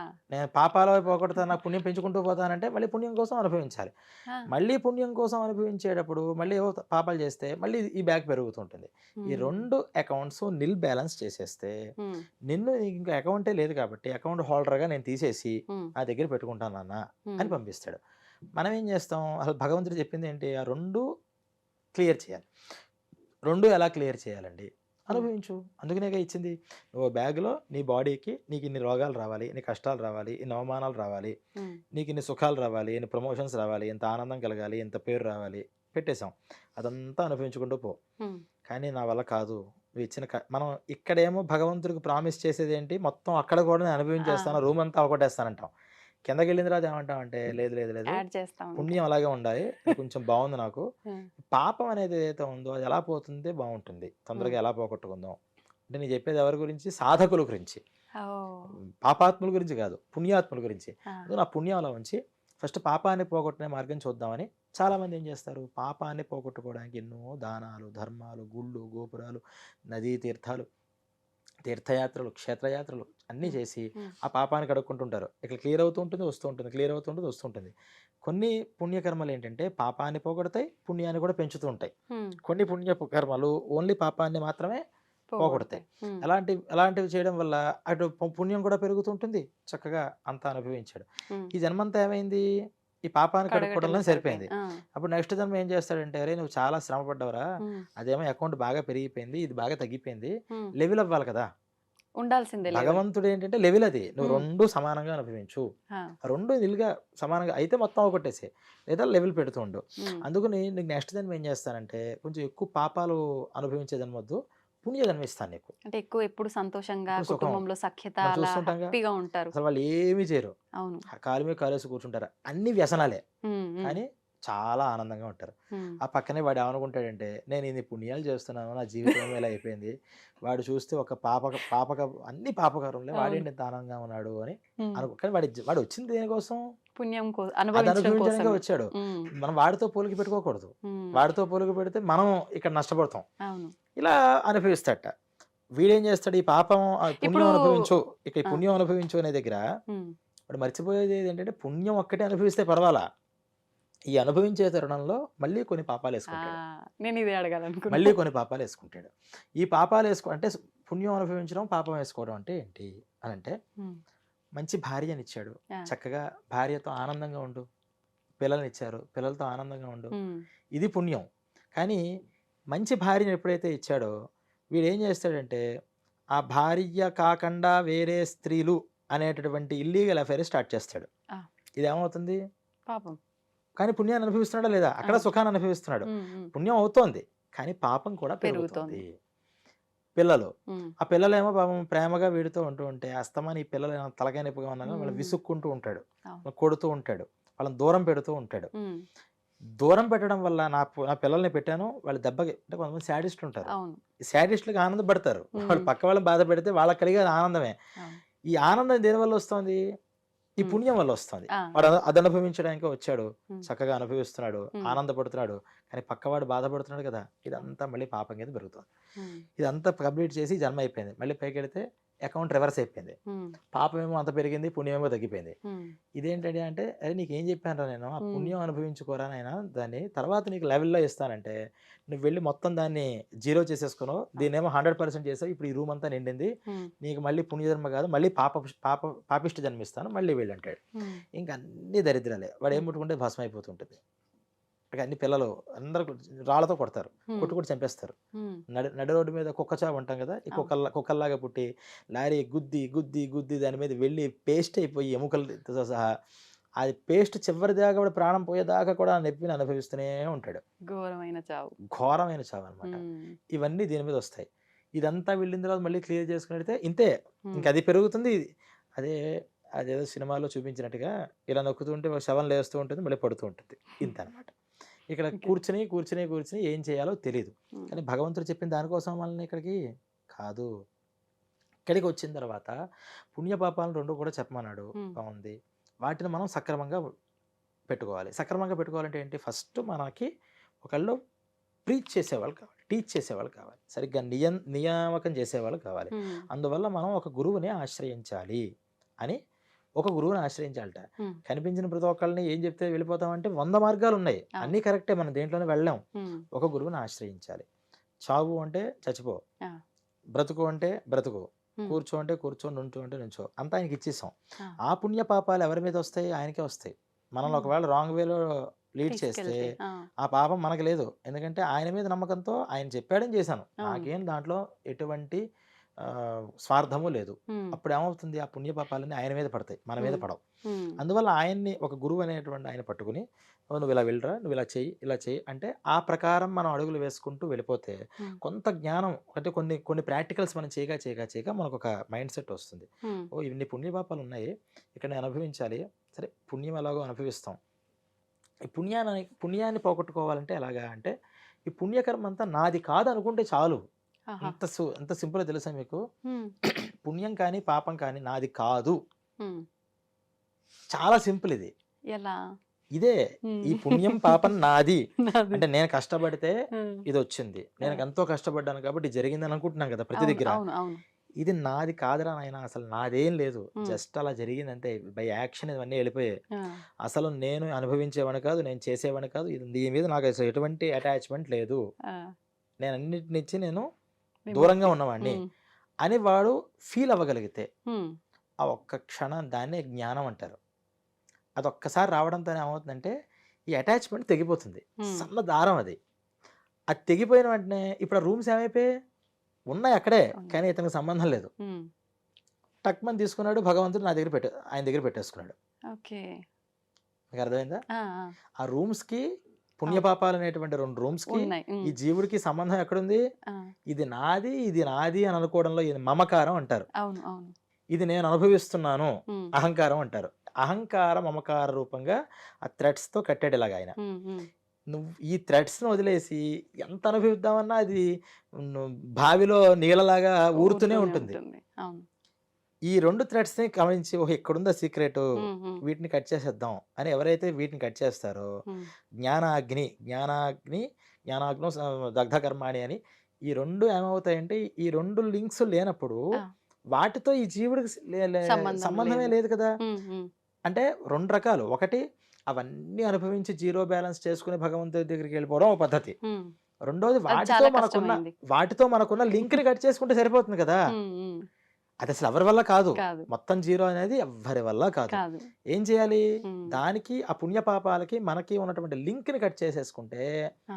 ఎప్పుడైతే లింక్ లేదో, నాకెంత అకౌంట్ ఉందో, నాకు దాంట్లో పుణ్యం ఉన్నా, పాపం ఉన్నా అంతా నాకు సంబంధం లేదు. హ్మ్. నేను వదిలేసా. ఎవరిదది? హ్మ్. అంతా భగవంతుడిదది. అంతే. ఆయన అకౌంట్‌లో పడిపోయింది. హ్మ్. ఆయన ఏం చేస్తాడంటే, నాకివన్నీ ఎక్కడ పడతాయిరా నాయనా ఇవన్నీ భస్మం అంటాడు. ఓహ్! ఇలా రావడం కోసం ఈ మానవ జన్మ పంపించారు. హ్మ్. మరి అలా వెళ్ళాలి అంటే మనకు తెలియాల్సింది ఏంటి ఫస్టు? హ్మ్. అసలు పుణ్యం అంటే ఏంటి? పాపం పాపం అంటే అంటే ఏంటి? ఏంటి? చేస్తే ఎలా ఉంటుంది? నెక్స్ట్ జన్మ. అంటే ఇక్కడికే ఈరోజు నేను ఆనందంగా ఉన్నా, హ్మ్. ఎవడినోడిని కొట్టేసా, హ్మ్. మోసం చేశా, దొంగతనం చేశా, అబద్ధం ఆడేశా, నేను ఈరోజు బిందాస్‌గా హాయిగా ఉన్నానా లేదా? హ్మ్. అని అనుకుంటే పాపం. అవును. అరే! ఇప్పుడు చేసేసాను బానే ఉంది. ఈరోజు కాకపోతే 10 రోజుల తర్వాతైనా వాడికి నేను తెలుస్తాను. తర్వాత నేను వాడికి మొహం చూపించుకోగలనా? హ్మ్. ఇది కొన్ని రోజులు, కొన్ని సంవత్సరాల క్రితం మైండ్ సెట్ ఇలా ఉండేది మనకి. ఆ! ఆ! ఇప్పుడేమంటాం? హ్మ్. ఏంటి చూస్తే ఏంటి, చూడకపోతే ఏంటి వాడి నా మొహం. అంతే. నేనెందుకు చూపించుకుంటా అవును. అంటాం. ఇవన్నీ ఇక్కడిక్కడ ఆలోచిస్తున్నాం. హ్మ్. కానీ వన్స్ మనకు ఫైనల్ కాల్ వస్తుంది. హ్మ్. వచ్చిన రోజు వీడు మర్చిపోతాడు. నేను వీడిని అవమానం చేశానని. అవును. కానీ వాడు గుర్తుంచుకుంటాడు. అరే! హ్మ్. అంత మంచి మనిషి నీకంత మంచి సహకారం చేస్తే వాడికి వెన్నుపోటు పొడిచావు కదా! హ్మ్. అని ఆయన ఈయన మర్చిపోతాడు. హ్మ్. నేను నిజంగా వెన్నుపోటు పొడిచినప్పుడు మర్చిపోతాడు. ఆయన అవును. గుర్తుంచుకొని దానికి తగిన శిక్షలు నాకిస్తాడు కాబట్టి, హ్మ్. నేను ఇప్పటి నుంచి జాగ్రత్తగా ఉండాలి. ఉండాలి. నమ్మక ద్రోహాలు చేయకూడదు. హ్మ్. అబద్ధాలు ఆడకూడదు అని ఎవడికి వాడు లోపల చెప్పుకోగలగాలి అంటే ఏం కావాలి? ఏం జరుగుతుంది ఉంది. అనేది ఖచ్చితంగా తెలియాలి. అది తెలియాలి. చాలా మందికి తెలియదు. తెలుసుకునే జ్ఞానం ఉండాలి. లేదు. అసలు మీకు ఈ రోజుల్లో చాలా మందికి ఏది జరిగితే ఏంటని కూడా తెలియదు. ఆ మధ్యన 'అపరిచితుడు' సినిమా వచ్చిన తర్వాత ఈ కుంభీపాకం, రౌరవం అని కొన్ని పేర్లు తెలిసి కురుమి భోజనం అనే దానికి ఇదంటారన్నమాట అదంటారన్నమాట అని ఆ సినిమా తీయడం వల్ల కూడా కొంత ఉపయోగమైంది. అంటే అసలు కనీసం నవకం ఇప్పుడు గరుడ పురాణం అని మనం చెప్తే ఈ ప్రేక్షకులు ఎందుకు వింటారు అంటే 'అపరిచితుడు' సినిమాకి దగ్గరగా ఉందా లేదా అని వింటున్నారంటే కారణం అపరిచితుడేగా సినిమాగా. కాబట్టి సినిమా వల్ల కూడా కొంత ప్రయోజనం ఉంది. కానీ అసలు బేసిక్ మనం ఎంత చర్చించుకుంటున్న కారణం ఏంటంటే ఈ మైండ్ సెట్తో మనం ఈ నెక్స్ట్ ఎపిసోడ్స్లో మనం గరుడ పురాణం వింటే మనకు తెలిసేది వేరు.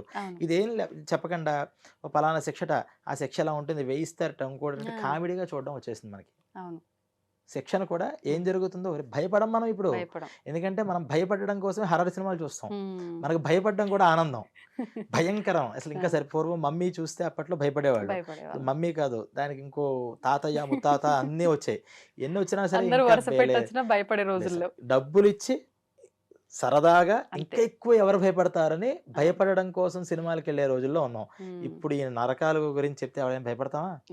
లేదు. సినిమాలు అంటారేంటి హారర్ హౌసెస్ అని చెప్పి. హారర్ హౌసెస్ దాంట్లో అంటే ఇంకా సాహసం పూర్వం సాహసం ఇప్పుడు భయానకం. అది దాని పేరు. పైకి వెళ్ళి పై నుంచి కింద పడిపోతూ ఉండడం అంటే రకరకాల భయపడడమే వ్యసనంగా మారిపోయింది ఈ రోజుల్లో. ఇప్పుడు గరుడ పురాణం ఎవరైనా భయపడుతుందా? అంటే గరుడ పురాణం భయపెట్టడం కోసం కాదు. భయపెడితే ఎన్ని రోజులు కంట్రోల్ ఉంటాడు? ఎలా కళ్ళు కప్పుడుదామా అని చూస్తుంటాడు. అంతే. అలవాటైపోతుంది. వాళ్ళు రియలైజేషన్ రావాలి అంటే ఇప్పుడు దాకా ఈ ఉపాధిఘాతం అంతా మనం మాట్లాడుకున్నాం కదా. ఈ మైండ్ సెట్ తో కరెక్ట్ గా ఆలోచిస్తే నిజమే కదా. ఇప్పుడు మనకు వచ్చింది వైరాగ్యం. అందుకనే వైరాగ్యం అనే దాంతోనే ధర్మం అనేది పూర్తిగా నిలబడుతుంది. భక్తి కూడా వైరాగ్యం వల్ల నిలబడుతుంది.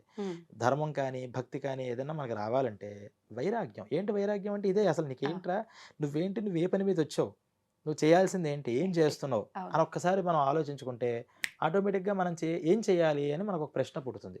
అందువల్ల ఈ రోజు మనం ఇవన్నీ కూడా చెప్పుకోవడం జరిగింది.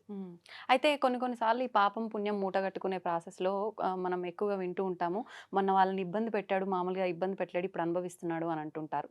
అయితే నిజంగా వాళ్ళని ఇబ్బంది పెట్టినందుకే ఇది అనుభవిస్తున్నాడు అనుకుంటే ఈ పాపం ఇక్కడితో క్లోజ్ అయిపోతుందా? ఇది ఇంకా మళ్ళీ కొంచెం కొనసాగి అక్కడ మనం బ్యాగ్లో దాచిపెట్టుకోవడం లాంటిది ఉంటుందంటారా? అంటే ఇది ఎలా ఉంటుందంటే కొన్ని పాపాలు ఆల్రెడీ మనం ఏవైతే అకౌంట్ మీద వచ్చామో అవి మనం అనుభవిస్తూ ఉంటాం.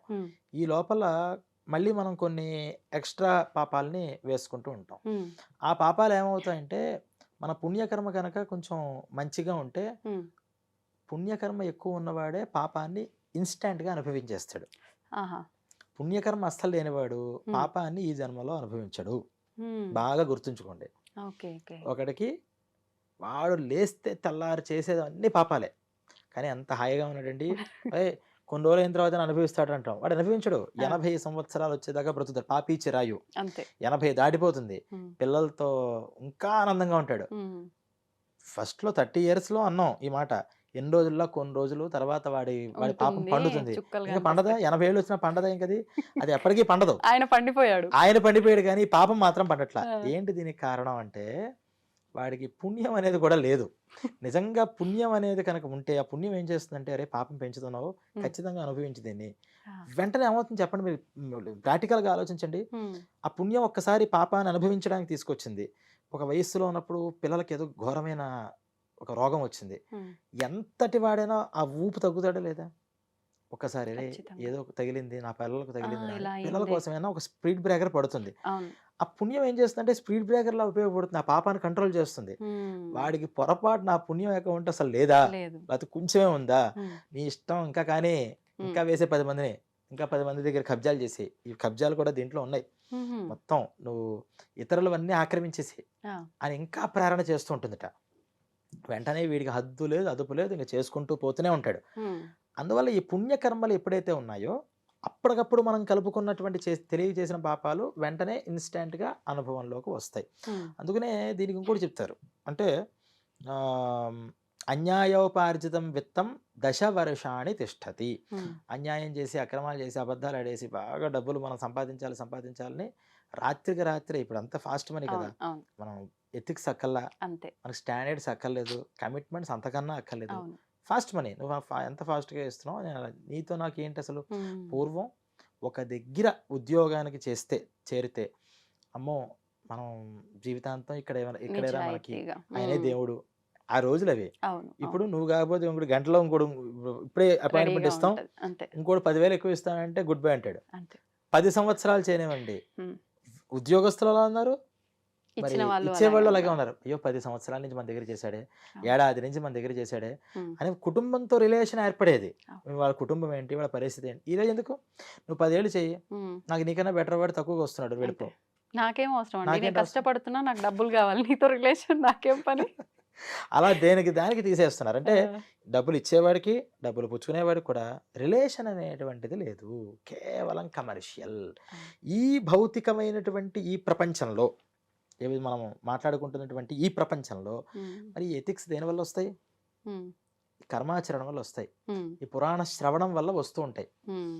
అందువల్ల ఈ రోజుల్లో మనం ఖచ్చితంగా ఈ గరుడ పురాణం అలాంటి పురాణాలు అంటే ఏ పురాణమైనా తెలుసుకోవాలి కానీ గరుడ పురాణం కొంచెం ఇంట్రెస్టింగ్‌గా ఉంటుంది. అవును. అంటే మన ఫ్యూచర్ ఫాస్ట్ ఫార్వర్డ్ చేస్తే హ్మ్. అక్కడ ఏంటి మనకు కనిపించామనుకోండి హ్మ్. ఖచ్చితంగా ఇప్పుడు అలర్ట్ అయిపోతాం అవును. అనే విధానంగా చెప్పడానికి హ్మ్. ఉపయోగపడుతూ ఉంటుంది. అంతే ప్రమాదం జరిగేది గనుక మనకు ముందే తెలిస్తే జాగ్రత్త పడడానికి అవకాశం ఉంటుందన్నట్టు. అంతే. హ్మ్. జస్ట్ లైక్ ఒక స్పీడ్ బ్రేకర్ ముందర ఉంది. అవును. జాగ్రత్తగా వెళ్ళండి అని హ్మ్. రాసినట్టు హ్మ్. ఈ పని చేస్తే ఇది ఉంటుంది. నేను కంట్రోల్ చేయగలను స్పీడ్ బ్రేకర్‌ని కూడా అనుకున్నవాడే బోల్తా కొడుతూ ఉంటాడు. కొడతారు. అవును. అది తెలిసి కూడా తప్పు చేస్తే ఖచ్చితంగా ఆ నరక హ్మ్. కూపంలోకి వెళ్ళి పడాలి. హ్మ్. కూపం అన్నారు. బావి దాని నుంచి రాలేరట. ఆ! ఇక్కడి నుంచి ఆ ప్రయాణం అంతా బయలుదేరి వెళుతూ ఉంటుంది. హ్మ్. ఇదంతా గరుడక పురాణం గురించి అసలు మన మైండ్ సెట్ సరిగ్గా ఉంటే ఉండాలి. అది సరిగ్గా అర్థమవుతుంది. లేకపోతే ఏమవుతుందంటే ఇది కూడా ఎంటర్‌టైన్‌మెంట్ అవుతుంది. అంతే. ఓహో! ఆ కష్టాలొస్తాయిట, ఈ కష్టాలొస్తాయిట అని చెప్తూ ఉంటాం. మళ్ళీ అదే పని చేస్తూ ఉంటాం. అవును. అవును. దానివల్ల ఉపయోగం ఉంది మనం తెలుసుకునే పురాణాన్ని. హ్మ్. దానివల్ల ఇంకా పాపం ఏంటంటే, ఇందాక మనం ఫస్ట్ మీరడిగారు. తెలియక చేస్తే ఏంటి? తెలిసి చేస్తే. హ్మ్. అప్పటిదాకా తెలియక చేశాడు. అంటే ఆ! గరుడ పురాణంలో ఇది చెప్పారు. ఈ పాపం అనమాట తెలీదు. కానీ ఇప్పుడు ఎంటర్‌టైన్‌మెంట్ కోసం తెలుసుకుని మళ్ళీ హ్మ్. ఆ పాపం చేస్తే ఇప్పుడు డబుల్ పాపం వస్తూ ఉంటుంది. అందుకని కామెడీగా వినకుండా సీరియస్‌గా మనం తెలుసుకోవాలి అంటే తెలుసుకోవాలి. ఈ ఇంట్రడక్షన్‌ని బాగా ఈ మైండ్ సెట్‌తో మనం అవును. ఎందుకు తెలుసుకోవాలి? ఇక్కడికి మనకి వచ్చిన పనేంటి? హ్మ్. ఏ పని మీద మనకొచ్చాడు? 2 రూమ్స్ అంతుంది నాకు బర్డెను. చాలా వర్క్ నేను కంప్లీట్ చేయాలి. హ్మ్. మీరు ఒక రోజు మీకు ఎంత వర్క్ ఉందంటే ఇన్ని ఫైల్స్, కంప్యూటర్స్, ఈ వీడియోస్ ఇన్ని ఉన్నాయంటే అవును. మీరు ఎంత టెన్షన్ ఫీల్ అవుతారు? హ్మ్. దీన్ని ఎలా ఫస్ట్ క్లియర్ క్లియర్ చేసుకోవాలని. చేయాలి అని. అంతే చెప్తే అంతా ఉంటాయిలే ఉండేవి అని హ్మ్. కూర్చొని అసుగు కొడుతూ కూర్చోరుగా. పెరుగుతూనే ఉంటుంది అలా ఉంటే. అందుకని మనం హ్మ్. ఎంత దాని మీద వచ్చాం. మనం చేయాల్సిన కర్తవ్య కర్మలు టకటక చకటక చేసేసుకొని అవును. ఇవన్నీ క్లియర్ చేసేసుకుంటే హ్మ్. అయిపోతుంది అని అనకుండా పక్కవాడి గురించి, వాడి గురించి, వీడి గురించి అక్కర్లేని మాటలు, లేనిపోని నిందలు, లేకపోతే ప్రోపగాండా స్టార్ట్ చేయడం అవును. ఇవన్నీ ఎప్పుడు చేస్తామంటే హ్మ్. ఆఫీస్ వర్క్ పీక లోతుల్లో ఉన్నప్పుడు అంతా వదిలిపెట్టేసి చిట్ హ్మ్. చాట్ చేస్తున్నటువంటి ఎంప్లాయీ ఎంత నెగ్లిజెన్సీ ఉంటుందో అవును. మనం కూడా మనం వచ్చిన పని చూసుకోకుండా హ్మ్. వాళ్ళ గురించి వీళ్ళ గురించి ఈర్ష్యపడుతూ అసూయపడుతూ ఇంకోళ్ళని నాశనం చేయాలి ఇంకోళ్ళని పాడు చేయాలని చూస్తే మన బ్రతుకే నాశనం అయిపోతుంది హ్మ్. అనేది మనం గమనించాలి. దీని నుంచి దేంట్లో తలదూర్చకూడదు. మన పనేదో మనం చూసుకున్నామా అంతే. మనం వీలైతే మనం ఏదైనా ఉపకారం చేయాలి తప్పితే. హ్మ్. అందుకని మీకు అష్టాదశ పురాణాలు రాసేసిన తర్వాత హ్మ్. ఇది రాసావయ్యా బాగుంది ఇన్ని బుక్స్ ఎవరు చదువుతారు వ్యాస మహర్షిని అడిగారట ఈ హ్మ్. ఋషులందరూ. హ్మ్. ఇవన్నీ చదవాలన్న ఓపిక ఉండాలి కదా అసలు నువ్వేం రాసావు అన్నారట. ఆ! అయ్యో నేను చాలా రాశాను స్టార్ట్ చేసేట మళ్ళీ ఆయన. హ్మ్. అసలు అంత నువ్వు మళ్ళీ మళ్ళీ మళ్ళీ ఇంకో ఏం రాశానో చెప్పడానికి ఇంకో పురాణం చెప్తావు మళ్ళీ. హ్మ్. మాకు అంత ఓపిక లేదు. ఆ! ఒకే ఒక్క శ్లోకంలో చెప్పు. నువ్వు ఇప్పటిదాకా ఏం చెప్పావు హ్మ్. దీనికంతే. అంటే ఒకే ఒక్క శ్లోకంలో చెప్పంటే ఒక్క శ్లోకం కూడా దేనికి నేను హాఫ్ శ్లోకంలో చెప్తానన్నట్ట. హ్మ్. హ్మ్. అని శ్లోకం స్టార్ట్ చేసేట ఆయన. శ్లోకార్థేన ప్రవక్ష్యామి యదుక్తం గ్రంథకోటిభిః. హ్మ్. Not only by Puranas. ఆ! ఇప్పటిదాకా ఎన్ని గ్రంథాలైతే ఉన్నాయో ఈ కోటాను కోట్ల గ్రంథాలు చెప్పింది ఒకటే హ్మ్. స్టేట్మెంట్. ఆహా! అని ఆల్రెడీ ఒక శ్లోకం సగం చెప్పేశాడు. శ్లోకార్థేన ప్రవక్ష్యామి యదుక్తం గ్రంథకోటిభిః. ఆల్రెడీ హాఫ్ శ్లోకం అయిపోయింది. హ్మ్. నెక్స్ట్ లైన్‌లోనే ఉంది. హ్మ్. పరోపకారః పుణ్యాయ పాపాయ పరపీడనం. ఆ! ఇదేరా బాబు అన్ని గ్రంథాలు మొత్తుకుంటుంది. నీకు పుణ్యం కావాలా? హ్మ్. ఇంకోడికి ఉపకారం చెయ్యి. హ్మ్. పాపం కావాలా? ఇంకోడిని హింసించు. హ్మ్. ఇంకోడికి ఇబ్బంది పెట్టు. కాబట్టి నాకు పుణ్యం కావాలండి హ్మ్. ఉపకారం చేస్తూ ఉండు. పాపం కావాలండి హింసిస్తూ ఉండు. హ్మ్. పాపం అక్కర్లేదండి రివర్స్ చేసుకో. పుణ్యం చేస్తూ ఉండు. హ్మ్. ఎవరిని హింసించకు. ఆ! ఈ 2 స్టేట్మెంట్లు నీకు అర్థం అవ్వడం కోసం రకరకాల పురాణాలు, రకరకాల వేదాంతాలు, వేదాలని ఇంకోటని నీకు చెప్పాం. కాబట్టి ఈ 2 మరి చెప్తే మరి ఎంతైనా చిన్న విషయమే. అవును. ఇంకోటి ఉపకారం చేస్తే పుణ్యంట, ఇంకోటికి అపకారం చేస్తే పాపంట. చెప్పడానికి ఎంత సింపుల్‌గా ఉంది. చేసి చేస్తే చూపించండి. కదా తెలుస్తుంది. అంటే ఎలాగ పాపం అంటే, అపకారం అంటే, నేను పొరపాటున నేనేదో క్యాజువల్‌గా ఎక్కిరించా. సరదాగా అన్నా. నా దృష్టిలో ఎక్కిరింపు కూడా కాదు. మిమ్మల్ని ఏదో సరదాగా అన్నా. కానీ మీరు చాలా హర్ట్ అయ్యారు. నా ఇంటెన్షన్ ఏంటి? ఏదో తమాషాకి. కానీ మీరు బాధపడ్డారా లేదా? పడ్డాను. నేను అలా ఉండకూడదు. నేను ఆలోచించాలి. నేను ఈ మాట అంటే అవతల వాళ్ళు ఎలా రియాక్ట్ అవుతారు అని ఆలోచించి అంత ఒళ్ళు దగ్గర పెట్టుకుని నేను మాట్లాడాలి. ఇది అంత కష్టమైన పని. చాలా. అవతల మైండ్ సెట్‌ని అర్థం చేసుకోవాలి. నాకు అంత చేత కాలేదు, మౌనంగా ఉండరా అన్నారు. ఇది నీకు ఉత్తమం. చేత కాలేదు, సైలెంట్‌గా ఉండు. నేను వచ్చి అడిగారు, చెప్పు, కామ్ గోయింగ్‌గా వెళ్ళిపో. ఆ కామ్ గోయింగ్‌గా వెళితే ఇక్కడ బ్రతకలేమండి. ఈ బ్రతుకు కోసం పెట్టుకుంటే నీ బ్రతుకు నాశనం అయిపోతుంది ఫస్ట్. అవును. అవును. నువ్వు కామ్ గోయింగ్‌గా వెళితే ఎందుకు బ్రతకలేము అనుకుంటున్నావు అంటే, ఇలా ఉండడం ఇష్టం మనకి. ఎవరు ఎలా బాధపడినా పర్వాలా. మన యాక్షన్స్ వల్ల, మన మాటల వల్ల, మన మనోభావాల వల్ల ఎలా బాధపడినా మనకు అక్కర్లేదు. సంబంధమే లేదు. అంటే పాపాయ పరపీడనం అన్నారు కదా. పీడ అంటే ఏంటి? హర్ట్. వాడు ఏ రకంగా హర్ట్ అయినా నీకు వెంటనే పాపం వచ్చేస్తుంది. అది రాకుండా ఉండడం చాలా కష్టం. స్టేట్మెంట్ ఇచ్చేదంత సులువు కాదు. అవును. మన జీవితం అంతా ఈ పరోపకారం చేస్తూ ఇంకోళ్ళు ఎవరిని హర్ట్ చేయకుండా ఉండడానికి మనం సాధిస్తే, ఇప్పుడు మనం స్టార్ట్ చేస్తే ఖచ్చితంగా ఒక ద్విపుష్కరం అంటే 24 ఇయర్స్ పడుతుంది. మన లైఫ్ స్టైల్లో ఎవరిని హింసించకుండా వీలైనంత ఉపకారం మాత్రమే మనం చేయాలి అంటే పర్ఫెక్ట్గా 24 ఇయర్స్ ఇదే పని మీద మనం సాధన చేస్తే, సాధన అంటే ఏంటి? రోజు మనం ఏ రోజుకి ఆ రోజు ఈరోజు తప్పు చేశాను, నేను కొంచెం జాగ్రత్తగా ఉండాల్సింది అని ఏ రోజుకి ఆ రోజు వాడు మలుచుకుంటూ వెళితే 24 ఇయర్స్ పడుతుంది. ఎప్పుడైతే అది పట్టిందో అందుకనే ప్రతి సాధనకి మరి దానికి ఏంటి, అందుకనే ఎన్ని గ్రంథాలు చెప్పింది, భాగవతాలు చెప్పి, మంత్రాలు చేయి, పూజలు చేయి. నువ్వు ఏది చేస్తున్నా సరే, రే మన వల్ల ఎవరికి లోక సమస్త సుఖినో భవంతు, లోకం అందరూ బాగుండాలి అని జపం చేసి కనీసం ఎంతైనా సరే నీ మనసులో పడుతుందేమో అని ఇలా చూపించారు. లేదు, నువ్వు నదీ స్నానాలు చేయి, అక్కడ చేయడం వల్ల అరే ఎన్నో పాపాలు చేశానురా, ఈ జన్మలోనే జాగ్రత్తగా ఉండాలి అనే జాగ్రత్త వస్తుందేమో అని అన్ని చెప్పారు. అంటే అవన్నీ మనకు ఉపయోగం అవుతూ ఉంటాయి. ఈ నదీ స్నానాలు కానీ ఇవి కానీ ఇన్ని రకాల మార్గాలు, కోటాను కోట్ల గ్రంథ మార్గాలు అన్నీ చెప్తుంది ఏంటంటే, ఇంకోడికి నువ్వు హర్ట్ చేయకు, వీలైనంత వరకు నువ్వు హెల్ప్ చేయి. దీన్ని సింపుల్గా చెప్పేస్తామంటే అర్థమైపోతుందండి. అసలు మరి మిగతా దేశాలు, మిగతా మతాలు ఇవన్నీ చెప్తున్న విషయం ఏంటంటే ఇదే మాట. మీకు ఏ మతాలు చెప్పినా ఇదే చెప్తాయి. కానీ హిందూ సంస్కృతి గొప్పతనం ఏంటంటే, ఇది ఎన్ని రకాల మైండ్ సెట్ ఉన్న మనుషులకే ఎలా చెప్పాలి అని అన్ని రకాల మార్గాలు చెప్పేసాయి. జనరలైజ్ చేసి చెప్పాయి కొన్ని గ్రంథాలు. జనరల్గా ఇలా ఉండాలి అంతే. అది అందరికీ ఎలా ఎప్లికబుల్ అవుతుంది? దాన్ని అందరూ అర్థం చేసుకోలేరు. ఇది మన స్థాయి వరకు తీసుకొచ్చేసాయి ఈ పురాణాలు, ఈ ఆచారాలు, ఈ ధర్మాలు అన్ని. దాంట్లో కూడా మళ్ళీ మనం పొల్యూట్ చేసేస్తాం కదా వెంటనే. అది ఒక గ్రంథం వచ్చిందంటే దాని వెంటనే మనం పొల్యూట్ చేసేస్తాం. ఒక ఆచారం వచ్చిందంటే పొల్యూట్ చేసేస్తాం. పొల్యూషన్స్ మన వల్ల జరిగాయి కానీ శాస్త్రాల వల్ల కాదు. పురాణాలు రచించినటువంటి వ్యాస మహర్షి ఏమీ పొల్యూషన్ చేయలే. దాన్ని ఆచరించిన మన పెద్దవాళ్ళు పొల్యూషన్ చేయలే. మన మైండ్ సెట్ వల్ల కొన్ని పొల్యూషన్స్ మనుష్యులు చేసి దాన్ని తప్పుని ఎవరికి ఆపాదిస్తారు? గ్రంథానికి ఆపాదిస్తారు. మీ పురాణాలని ఇలాగే చెప్పారండి, మీ గ్రంథాలని ఇలాగే చెప్పారండి. పురాణం ఎప్పుడు చెప్పదు. పొల్యూషన్ చేసింది మనం. ఆ పొల్యూషన్ లేకుండా కనుక మనం కరెక్ట్గా దాన్ని చూస్తే దీనికి మించినటువంటి మార్గం కొత్త. మీరు ప్రపంచం మొత్తం మీద ఎంతమంది కోట్ల మంది ఉంటారో, ఏ మైండ్ సెట్ వాడికి ఈ సాధన దీంట్లో ఎలా వర్కౌట్ అవుతుంది అంటే ప్రతి దానికి సమాధానం మన స్క్రిప్చర్స్లో ఉన్నాయి. ఈ మైండ్ సెట్ ఉంది వీడికి, కాబట్టి వీడి భక్తి మార్గంలో అయితే కనెక్ట్ అవుతాడు, యోగ మార్గంలో కనెక్ట్ అవుతాడు, ధ్యానంతో కనెక్ట్ అవుతాడు, వీడి సేవతో అవుతాడు, కర్మ ద్వారా అవుతాడు అని మొత్తం అంతా కూడా ఒక జనరలైజ్ చేసేసి ఈ కేటగిరీస్ ఇవి, ఏ మనిషి అయినా సరే ఏదో కేటగిరీకి చెందుతాడు అని. ఆ కేటగిరీలో కూడా మళ్ళీ మీ ఎబిలిటీస్ వేరు, నా ఎబిలిటీస్ వేరు. మీరు రోజంతా పూజలు చేయలేరు కూర్చుని, నాకు గంటలోనే పూజ కావాలి, నాకు ఫలితం కావాలంటారు. దానికి ఎలా ఇవ్వాలి? నేను రోజంతా కూర్చుని చేస్తానండి, నేనేం చేయాలంటాను నేను. ఇలా రకరకాల వాళ్ళకి మళ్ళీ దాంట్లో మరి ఎంత చెప్పండి. ఇది ఒకళ్ళు చేసిన శ్రమ. పోనీ ఎవరు ఒక ఆయన నా వెనకాలే రండి అని చెప్పాడా? రాలా. కొన్ని కోట్ల మంది మహర్షులు. మరి ఎంతమంది మహర్షులు కూడా ఒక అసత్యం గురించి పోరాడేవాళ్ళు ఎవరైనా ఉంటారండి? నిజంగా పోరాడారు అనుకోండి, మరి వాళ్ళలో వాళ్ళకి ఎన్నో భేదాభిప్రాయాలు ఉండాలి. ఉండద్దా? భేదాభిప్రాయాలు లేవు, భిన్నాభిప్రాయాలు ఉన్నాయి. ఉన్నాయి. భేదాభిప్రాయం ఏ మహర్షి మధ్యలో లేదు, లేదు. భిన్నాభిప్రాయం ఉంది. ఒక ఆయన దీన్ని చూసి ఇదంతా లైట్ బాగుంది, స్క్వేర్ షేప్లో ఉంది అన్నాడు. ఇంకో ఆయన ఇది చూసి ఇది వైట్ కలర్లో ఉంది బాగుంది అన్నాడు.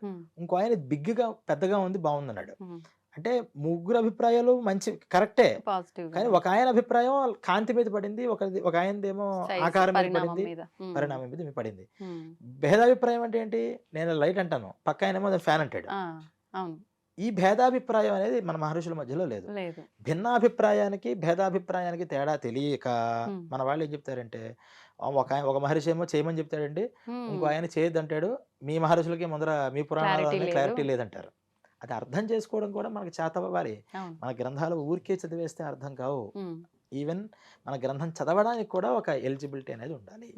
నిజంగా ఇదంతా వినడానికి కూడా చాలా, ఇందాక నేను అన్నట్టు బుర్ర పెట్టాల్సిందే. కొంచెం కాన్సన్ట్రేషన్ గా వింటేనే ఈ విషయాలు అర్థమవుతాయి. అవును, మనం ఊరికే సరదాగా వింటే అర్థమయ్యే విషయం కాదు. కానీ ప్రస్తుత పరిస్థితుల్లో ప్రతి ఒక్కరికి అవసరమైన ఒక మాటలు ఇవన్నీ కూడా నిజంగా మీరు చెప్పే విధానం కూడా ఇప్పుడు మన పెద్దవాళ్ళు ఎలా చెప్పుకుంటూ వచ్చారో ఒక్కొక్కరి మైండ్ సెట్కు ఒక్కొక్కరికి అర్థమయ్యేలా మీరు చెప్పే విధానం కూడా అంతే బాగుంది. నిజంగా మీరు ఇందాక అన్నట్టు అది ముందు మనం తెలుసుకోవాలి అని అంటే అసలు ఏంటి అనేది ఇది తెలుసుకుంటేనే అది అర్థమవుతుంది అని నిజంగా ఒక అవగాహన అనేది వస్తుంది ఈ వీడియో కనుక చూస్తే. సంతోషం అండి, నిజంగా నాకైతే చాలా హ్యాపీగా ఉంది. స్టార్టింగ్లో భయం అనిపించింది నాకు, ముందు శిక్షలు ఇది అనగానే లేదు నిజంగా తెలుసుకోవాల్సిందే అనే ఒక అవగాహన నాకు వచ్చింది. చూద్దాం దీన్ని మన ప్రేక్షకులు కూడా ఎంతవరకు ఆదరిస్తారో, ఎంతవరకు తీసుకెళ్లాలని కోరుకుందాం. ధన్యవాదాలండి.